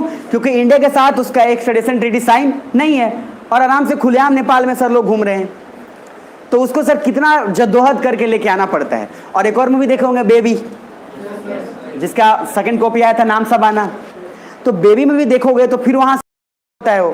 कितने लोग देखे हो वैसे? पहले ठीक ठाक लोग देखे हैं। बेबी भी बहुत बार आते रहता है, जैसे सूर्यवंशम का खीर वाला आता है समझ आए? नहीं है, अरे ठाकुर हीरा का खीर तो वो तो फेमस है सर सूर्यवंशम, एक बार तो आ ही जाना है उधर। उसी तरह से बेबी भी अब आजकल पॉपुलर हो गया, क्योंकि सर वहाँ पे एक स्टडी से बाद में देखोगे कि वो फोन पे वेट करते रहता है कि वो सिर्फ बोलता है तो फ्लाइट हो निकलेगा, अदरवाइज फ्लाइट। तो बेसिकली उसको पता रहता है कि हाँ ये लोग लेके जा रहा है, बाद में उसका माइंड चेंज हो जाता है तो बोलता है कि ठीक है यार हटाओ ये कीड़े मकोड़े को, क्योंकि सर आतंकवाद और गुंडे किसी के नहीं होते, वो किसी के नहीं होते। अगर आपका भाई भी गुंडा बन गया है ना, मैं डेड श्योर गारंटी बता रहा हूँ वो आपका नहीं है, वो आपको कब मारेगा ना आपको भी आइडिया नहीं। और इसके पीछे साइकोलॉजी का रीजन होता है जो मैं पढ़ाऊंगा आगे, अभी नहीं, ठीक है? मतलब साइकोलॉजी में आपको पढ़ाऊंगा ईड, ईगो और सुपर ईगो, ये तीन चीज होता है। हर क्रिमिनल्स में ईड सबसे ज्यादा होता है और एक होता है सुपर ईगो और बीच में है ईगो। ईड होता है क्या? आपकी इच्छाएं, डिजायर्स जब बहुत स्ट्रांग हो जाए कि नहीं मुझे ये करना ही है, और एक उसको रोक रहा होता है कौन? Super ego. मैं समझाऊंगा, डोंट। सुपर ईगो वो बोलता है क्या? नैतिक मन, कि नहीं यार ये गलत है यार, मन आ रहा होता है ना, नहीं यार ये नहीं करना चाहिए, गलत है गलत है गलत जा रहा है। अब इंसान एक जिसका सुपर ईगो हाई है, क्या वो गलती कभी करेगा? नहीं करेगा, लेकिन इतना हाई हो जाता है कि उसका सुपर ईगो जीरो हो जाता है। अब एक 15 साल के बच्चे ने अपनी मां को मार दिया, वो पैसा मांग रहा था कि मुझे दारू पीने के लिए पैसा दो, 15 साल 16 साल का बच्चा, रियल है ये, न्यूज में है, और उसने सर मार दिया। तो आपको ये नहीं देखना उसने मार दिया, वो क्यों मार पाया? क्योंकि उसका ईड इतना ज्यादा स्ट्रांग था कि वहां उसका सुपर ईगो हो गया और उसको अपने डिजायर के अलावा कुछ दिख नहीं रहा था। इसीलिए क्रिमिनल्स, और आगे चल के साइकोलॉजी में आपको इसमें बताऊंगा, जो लोग एक्स्ट्रा टॉल होते हैं, एक्स्ट्रा टॉल लंबे जो होते हैं ना, बहुत कुछ जेनेटिकली काफी लंबे हो जाते हैं, तो ज्यादातर क्रिमिनल माइंडेड होते हैं। इसीलिए आप देखेंगे ना मैक्सिमम जो एक्स्ट्रा टॉल होंगे, जिनका हाइट कभी मान लो 7 फीट चला गया, नॉर्मल 6.5-7 फीट उसके करीब, तो लोग सर ज्यादातर क्रिमिनल माइंडेड होते हैं। और ये मैं नहीं बोल रहा, this is the psychological proven fact. इसलिए आप किसी भी क्रिमिनल को देखिएगा ना, जो नॉर्मली मैक्सिमम लोगों को, तो सर आपको दिखने में आएगा। और एक क्रिमिनल माइंडेड होना मतलब ये जरूरी नहीं कि लंबा है तो क्रिमिनल ही होगा, बट उसमें क्रिमिनल माइंडसेट होता है। अगर आप उसको थोड़ा भी उत्साह इधर उधर किए तो सर वो मतलब वो क्रिमिनली अपने आप को एक्टिव कर लेगा। सुन पा रहे हो सब? सर साइकोलॉजी और ये सब चीज़ें का मतलब इतना कॉम्बिनेशन है, आपको लाइफ में बहुत कुछ समझ में आएगा। आप किसी इंसान को देख के समझ आएंगे कि ये क्या चल रहा है क्या नहीं। मैं बार बोलता हूँ ना कि फेस, लहजा बहुत कुछ बयां करता है। तो इसीलिए ईड, ईगो और सुपर ईगो, और ईगो क्या है? बैलेंस्ड है, एक ऐसा पॉइंट जहां पे आपका इच्छाएं भी तो है, ये तो नेचुरल है, आप में खाना खाने का इच्छा आने नेचुरल है, लेकिन ईगो ने उसको क्या किया? बोला ठीक है, एक पॉइंट पे जाके बोला कि अब ठीक है भूख बहुत लगा है, ये तो सही है, लेकिन चलो 4 रोटी मैं ही आज तो बैलेंस हो गया। और सुपर ईगो क्या है, वो बार बार बोलता रहेगा चार चार खाएगा तू, चार नहीं दो। वो सुपर ईगो नैतिक मन है कि नहीं, ज्यादा खाएगा तू निकल जाएगा एकदम। आ रहा समझ में? तो सुपर ईगो आपको नैतिक मन होता है, ईड होता है इच्छाएं। इसीलिए सर दिमाग में रखिएगा आप कि बहुत सारा ये जो है क्रिमिनल माइंडसेट या लोगों से है नॉर्मल, इसीलिए टॉलेस्ट लोग जेनेटिकली क्रिमिनल माइंडसेट होते हैं। ये आपको मैं साइंस और टेक्नोलॉजी में भी इनफैक्ट पढ़ाऊंगा। खैर आगे आ जाओ नेक्स्ट। अब आप मुझे बताओ एक बात कि सर आपको भूटान में क्रिमिनल्स ज्यादा नहीं मिलेंगे, आपको तो मतलब सुनने को भी नहीं मिलेगा, लेकिन नेपाल जैसी अगर नाम तो आधा से ज्यादा दिमाग में चलेगा, नेपाल मतलब क्रिमिनल का घर, आधा से ज्यादा संगठन है सर। अच्छा कितने लोग सुने हो कि हाँ नेपाल में वाकई बहुत क्रिमिनल्स होते हैं? मैक्सिमम लोग तो सुन के रखा ही रहता है ये बात, और उसके पीछे कारण आज पता चला कि सर वो तो ट्रीटी ऑफ क्या एक्सट्राडिशन का है, एक्सट्राडिशन ट्रीटी की वजह से, क्योंकि हमारा नहीं है कि हम पकड़ के ला सके उनको। अब नेपाल गवर्नमेंट भी वहां साथ नहीं देती है, नेपाल गवर्नमेंट साथ नहीं देगी। और सुनो डर रहता है कि नेपाल गवर्नमेंट ने अगर एक बार बोल दिया कि हमारे धरती पे आके मार के गए हैं तो हमारे संप्रभुता पे अटैक किया गया है, तो ये वार हो जाएगा फिर। समझ पा रहे हो? इसलिए जो मूवी आप देखे इंडिया मोस्ट वांटेड, उसमें बड़ा बहुत सही तरीके से बहुत मुश्किल से लेके आया गया है उसको, ऐसे नहीं लेके आया गया, समझ रहे हैं? बाकी आम आदमी के बातों में नहीं रहिएगा, नीचे आइए नेक्स्ट। अब जरा देखो एक्सट्राडिशन ट्रीटी में लिखा हुआ है इन 2019 भूटान ने क्या किया, एक टैक्स इंपोज किया। पहली बात, भूटान ने टैक्स इंपोज करने के कारण, सर हम इंडिया वाले क्या है कुरकुरे खा के भेज देते हैं रोड पे, हम लोग क्या है ना कुरकुरे खाएंगे और उसको रोड पे फेंकेंगे, भले डस्टबिन थोड़ा सा आगे था लेकिन वहां जा नहीं, तो वहां जाने से क्या हो जाता है हम वहां नहीं जाएंगे, हम कसम खा के रखे हैं कि हम सारे साफ एरिया को गंदा करेंगे और गंदा एरिया को और गंदा करेंगे। ये इंडिया के लोग हैं सुनना ध्यान। सर कचरा जहां मन वहीं फेंक दिया, ऐसा प्लास्टिक लेके जा रहा था गेट खोला हो तो फेंक दिया उसमें पटना में कचरा का इतना प्रॉब्लम है, स्टूडेंट लोग घुमा के ऐसे कहां फेंकता है पता नहीं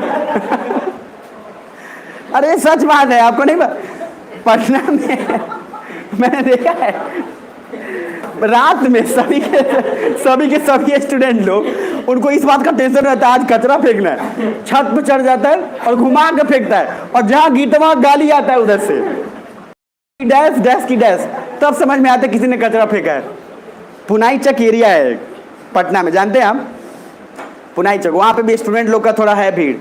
एक कचरे से क्या तरीका है, मतलब सर घर में सोचो साथ में जा रहा है, घर में फेंक दिया और उसे से गाली देने लगा, भाग गया ये सिचुएशन है। यहाँ मोतिहारी में भी कुछ है ऐसा, मोतिहारी में भी सिचुएशन कुछ ऐसा है। हालांकि अभी अच्छा सिस्टम किया है कि घर जा जाके गली गली में थोड़ा सा रिसीव करता है, लेकिन वो अब ऐसे टाइम पे आता है कि लोग कहता है क्या तो रहने ही दो, उससे बड़ी हम ही जाके फेंक लेंगे।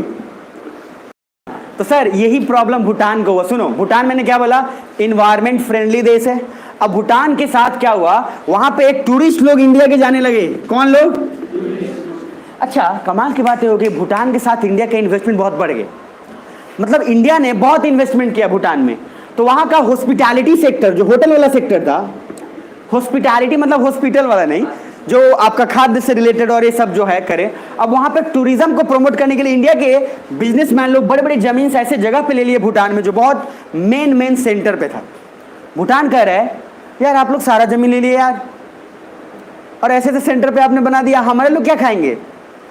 ऊपर से इस तकलीफ को भूटान बयां कर नहीं सकता था, तो भूटान ने क्या बोला पता है, यार इंडिया वाले तुम लोग आते तो कुरकुरे खा ले तो पूरा गंदा कर देते हो यार। तो बेसिकली उसका सर वो मुद्दा वो था, लेकिन उससे कहीं बड़ा मुद्दा क्या था कि हमारे मेन सेंटर पे, हमारे जमीन पे आपका हॉस्पिटैलिटी सेक्टर है, तो हमारे लोगों को क्या मिला। ये इशू आने वाला है अभी, और ये बहुत बड़ा इशू आएगा जिसमें चाइना का फिर अभी रोल आएगा।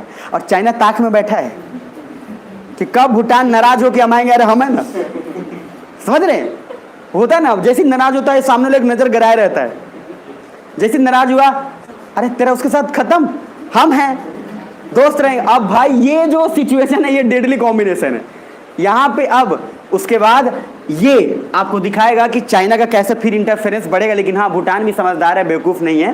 भूटान भी कहता है नहीं भाई, पहला प्यार तो पहला ही होता है। आइए नीचे पेज 92, सबसे फर्स्ट आपको दिखेगा Bhutan impose user development fee due to splurge tourism. Splurge tourism मतलब होता है सर बिना काम के पैसे उड़ाना। मतलब इंडिया में लोग बोले नहीं कि इंडिया में लोग के पास जब पैसे नहीं रहते हैं तो भूख से नहीं खाएगा तो नहीं खाएगा, और जब पैसे आ जाएंगे तो पेट में जगह तक खाने के एक कुरकुरे खाएगा 4, और अलग लेवल का उड़ाता है पैसा। ये आपको अभी इकोनॉमी में आपको फिर पता चलेगा कि इंडिया के लोग सबसे ज्यादा खर्चीले हैं, सबसे ज्यादा खर्चीले, और कुछ एरिया के लोग ऐसे हैं जो सबसे ज्यादा कंजूस हैं। इंडिया में बैलेंस हमेशा बना रहता है। कुछ ऐसे कंजूस है जिन्होंने सर्फ खरीदा था 1 साल पहले वॉशिंग पाउडर अभी तक रखा है, समझ में आ रहा है। और बैचलर लोग को इससे बढ़िया आइडिया कहां से मिलेगा। हम भी बैचलर हैं, हमें भी पता है। आ जरा नीचे, नेक्स्ट। सबसे फर्स्ट नीचे आना, तो मैंने क्या लिखा है ध्यान से देखिए। पैसे उड़ाना, क्योंकि इकोनॉमी ऑफ इंडिया इंक्रीज करने लगा तो लोग भर भर के भूटान जाने लगे, and Bhutan is very sensitive environment. अब देखो इंडिया के लोगों के पास पैसे आने लगा, तो पहले नहीं था तो क्या उड़ाएंगे, अब पैसे आने लगा तो लोग क्या घूमने फिरने लगे। जब घूमने फिरने लगे तो वहां जाके पैसे उड़ाने लगे, कहाँ, भूटान में। और सर भूटान तो नजदीक ही है, और भूटान में भी आपको वहीं पे वीजा होने की कोई जरूरत नहीं है। जिस तरह से आपको नेपाल में जरूरत नहीं, उस तरह से यहाँ भी जरूरत नहीं। आराम से बस मुंह उठाइए और चल जाइए भूटान अब भूटान ने कहा ये लोग आ तो जा रहे, लेकिन बर्बादी इतना करे इन्वायरमेंट का कि सर बर्दाश्त नहीं हो रहा है। अब भूटान ने इसका यहाँ पे खामियाजा देखिएगा भुगताएगा। नेक्स्ट आगे, नेक्स्ट। उसके बाद देखिए क्या लिखा है, but Bhutan is not against tourism but exploit tourism. तो भूटान इसका मतलब टूरिज्म के अगेंस्ट है नहीं, वो बस सर ये नहीं चाहता कि इस तरह से बर्बादी किया जाए, क्योंकि ये गलत है। अब जरा नीचे आओ। क्रिमिनल्स एंड टेररिस्ट, आतंकवादी can easily go to Bhutan, illegal लोग भी आ जाते हैं, कांट है उसमें, कैन इजिली। नोट, हालांकि एक्सट्रेडिशन ट्रीटी है, मतलब इंडिया चाहे तो भूटान जाकर क्रिमिनल को दबोच लाएगा, बट नेपाल के साथ हमारा एक्सट्रेडिशन ट्रीटी नहीं है, तो क्रिमिनल्स इसलिए नेपाल चले जाते हैं। वहां जो मैंने लिखा है क्रिमिनल्स एंड टेररिस्ट, मतलब मैं इसको दूसरे सेंस में लिखा हूं कि अगर एक्सट्रेडिशन ट्रीटी नहीं होता तो आराम से लोग चले जाते कहाँ, भूटान। लेकिन क्योंकि हमारे साथ एक्सट्रेडिशन ट्रीटी है, किसके साथ, किसके साथ, भूटान के साथ, तो जा नहीं पाए। लेकिन किसके साथ नहीं है, तो जाते हैं, हैप्पी बर्थडे मना के आते हैं लोग। नीचे आइए। नोट, हालांकि एक्सट्राडिशन ट्रीटी है, मतलब इंडिया चाहे तो भूटान जाकर क्रिमिनल को दबोच लाएगा, बट नेपाल के साथ नहीं है। ठीक है, नीचे आइए। थर्ड, उल्फा दिख रहा है, तो सर ये United liberation front of Assam. तो देखिए असम वाला एरिया, अब जब बोलूं तो पहले समझ में आ रहा है, north east state.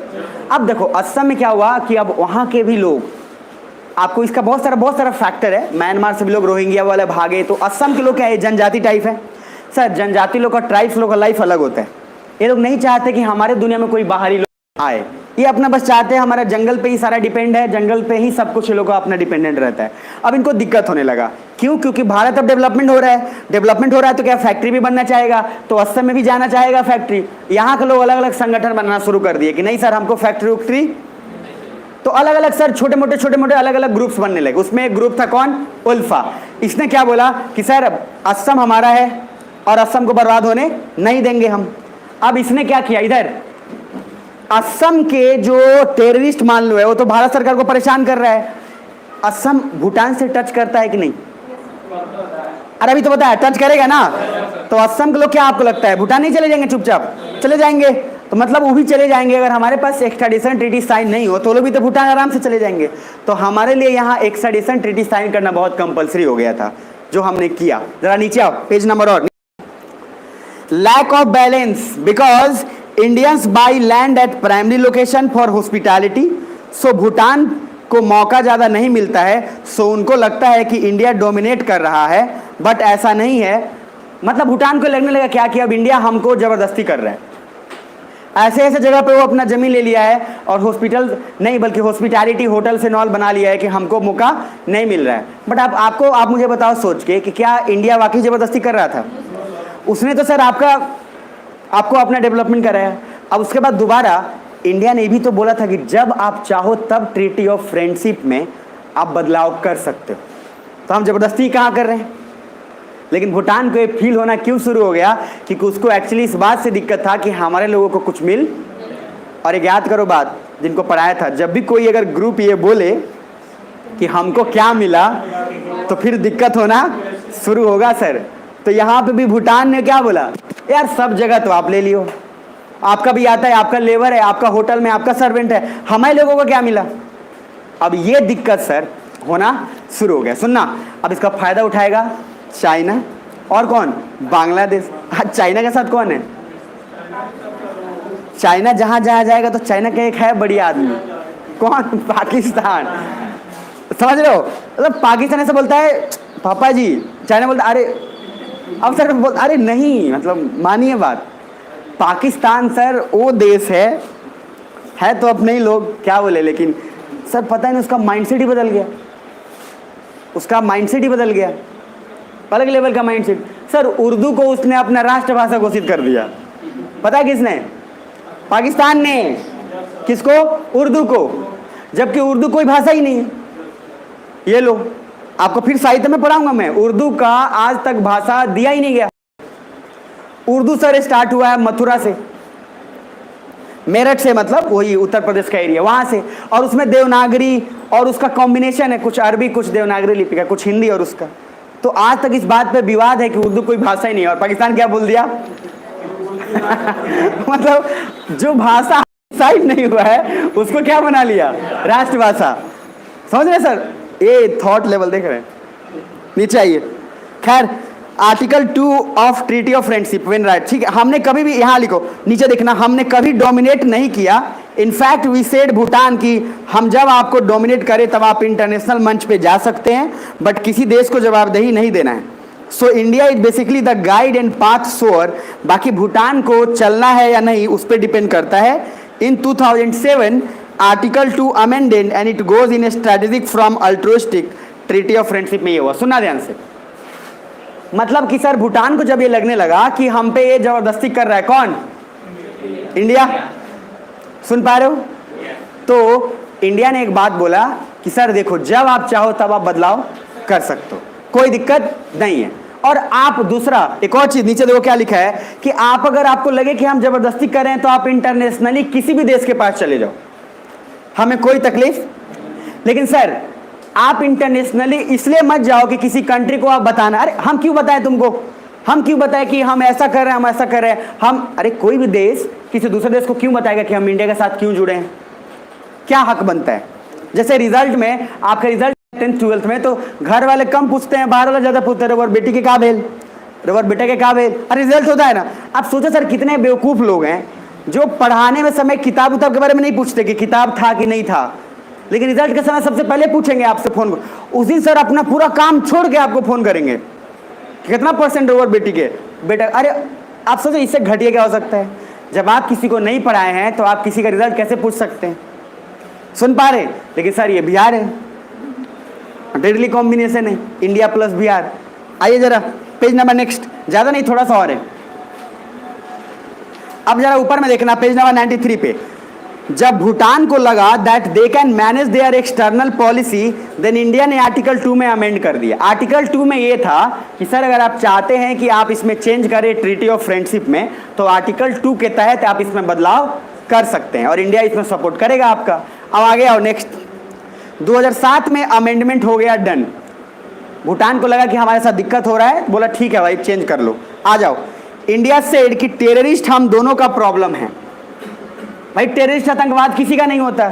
So we will do amendment on security of nation, national security में हम लोग चेंज करेंगे। एंड नेशनल सिक्योरिटी के अंदर ड्रग पैडलर दिख रहा है, वही लोग ड्रग वाले, एंड सब कुछ आ गया। And this shows the India foresight, दूरदृष्टि।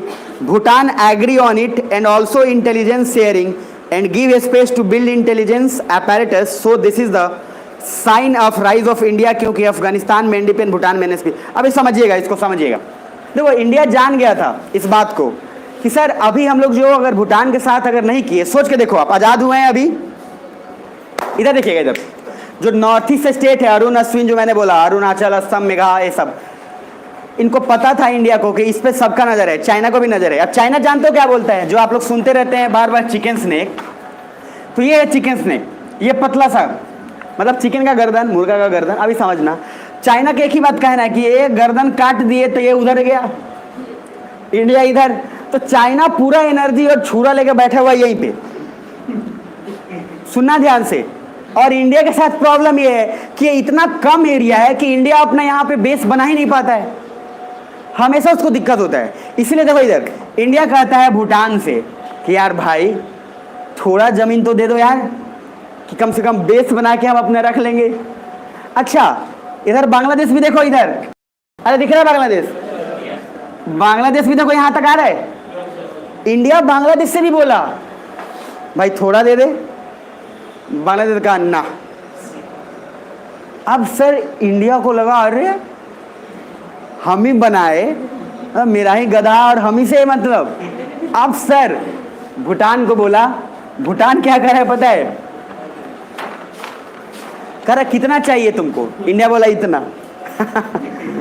बोला तू इतना ले जा, इंडिया बोला हाँ, बोला हाँ। भूटान ने सर अपना मैक्सिमम जमीन दिया इंडिया को। चिकन स्नैक पे अगर आज हम टिके पड़े हैं तो भूटान के उसमें बहुत बड़ा कंट्रीब्यूशन। भूटान ने अपना एरिया, इनफैक्ट इंटेलिजेंस शेयरिंग के लिए, हमारा इंटेलिजेंस शेयरिंग भूटान में जाके बैठ के वहां से ऑपरेट करता है। तो भूटान ने हमें कोऑपरेट किया, और कम नहीं सर, बहुत ज़्यादा किया। हमने जितना उसको किया उसने भी हमारे को किया। सुन पा रहे हो? तो ये अच्छे लोगों का होता है, ये हरामखोर लोगों का नहीं कि सर एक आदमी को काम निकाल लो फिर उसके बाद उसको हटा दो। बांग्लादेश के पीछे जब बांग्लादेश पढ़ाऊंगा तब, लेकिन अभी एक कारण बता देता हूं आपको। लेबर का प्रॉब्लम है, लेबर का। अब क्या हुआ, जैसे बिहार के लोग हैं तो लेबर है, मान लो सब नहीं होते हैं, लेकिन आमतौर पे बिहारी लोगों की एक ही चीज़ है। अरे बिहारी कहने पे बुरा नहीं मानना कभी भी, क्या कि पंजाब के लोग को क्या बोलते हैं, तो बिहार के लोग को तो फिर बुरा क्यों मानना, अपन लोग भी बिहारी हैं। अब सर प्रॉब्लम देखो क्या हुआ, हालांकि अभी मैं पूछूं बांग्लादेश का बहुत बड़ा, बांग्लादेश बोलता है क्या, बांग्लादेश के साथ इंडिया का खराब होने का सिचुएशन आया, वो मैं आपको वहां डिटेल में पढ़ाऊंगा। लेकिन लेबर, बांग्लादेश का लेबर ना सस्ता मिलने लगा। बांग्लादेश का लेबर बोला इंडिया का बोला हम 50 रुपए में खटेंगे, बांग्लादेश का कर हम 10 रुपए में खट देंगे। अब सर भूटान को भी देखो फायदा क्या होने लगा। भूटान को फायदा ये हुआ कि बांग्लादेश का जो लेबर है वो 10 रुपए में खट रहा है और इंडिया का लेबर कितना में, 50। तो भूटान किसको रखना चाहेगा, सिंपल सा बात है, बांग्लादेश के लेबर को। अब इंडिया कर अरे एक तो तुम हमारे लोग का जॉब खा गए, समझ पा रहे हो, और बांग्लादेश फिर डिमांड करता है तीस्ता वाला रिवर का नदी। मैंने आपको किसी को पढ़ाया था पैरा डिप्लोमेसी, बांग्लादेश चाहता है कि पानी हमको तीस्ता नदी का इतना % मिले। इंडिया देना भी चाहता है, लेकिन बीच में है दीदी ममता बनर्जी। ममता बनर्जी कहती है हम नहीं देंगे, आमी बांग्ला 6 हम नहीं देंगे। समझ में आया मेरी बात? अब वो सर इसके कारण बांग्लादेश को लग रहा था मिर्च, इसी के कारण वो भी इंडिया के साथ थोड़ा अगेंस्ट जाता है। लेकिन और डिटेलिंग वहां बताऊंगा, सारा अभी नहीं।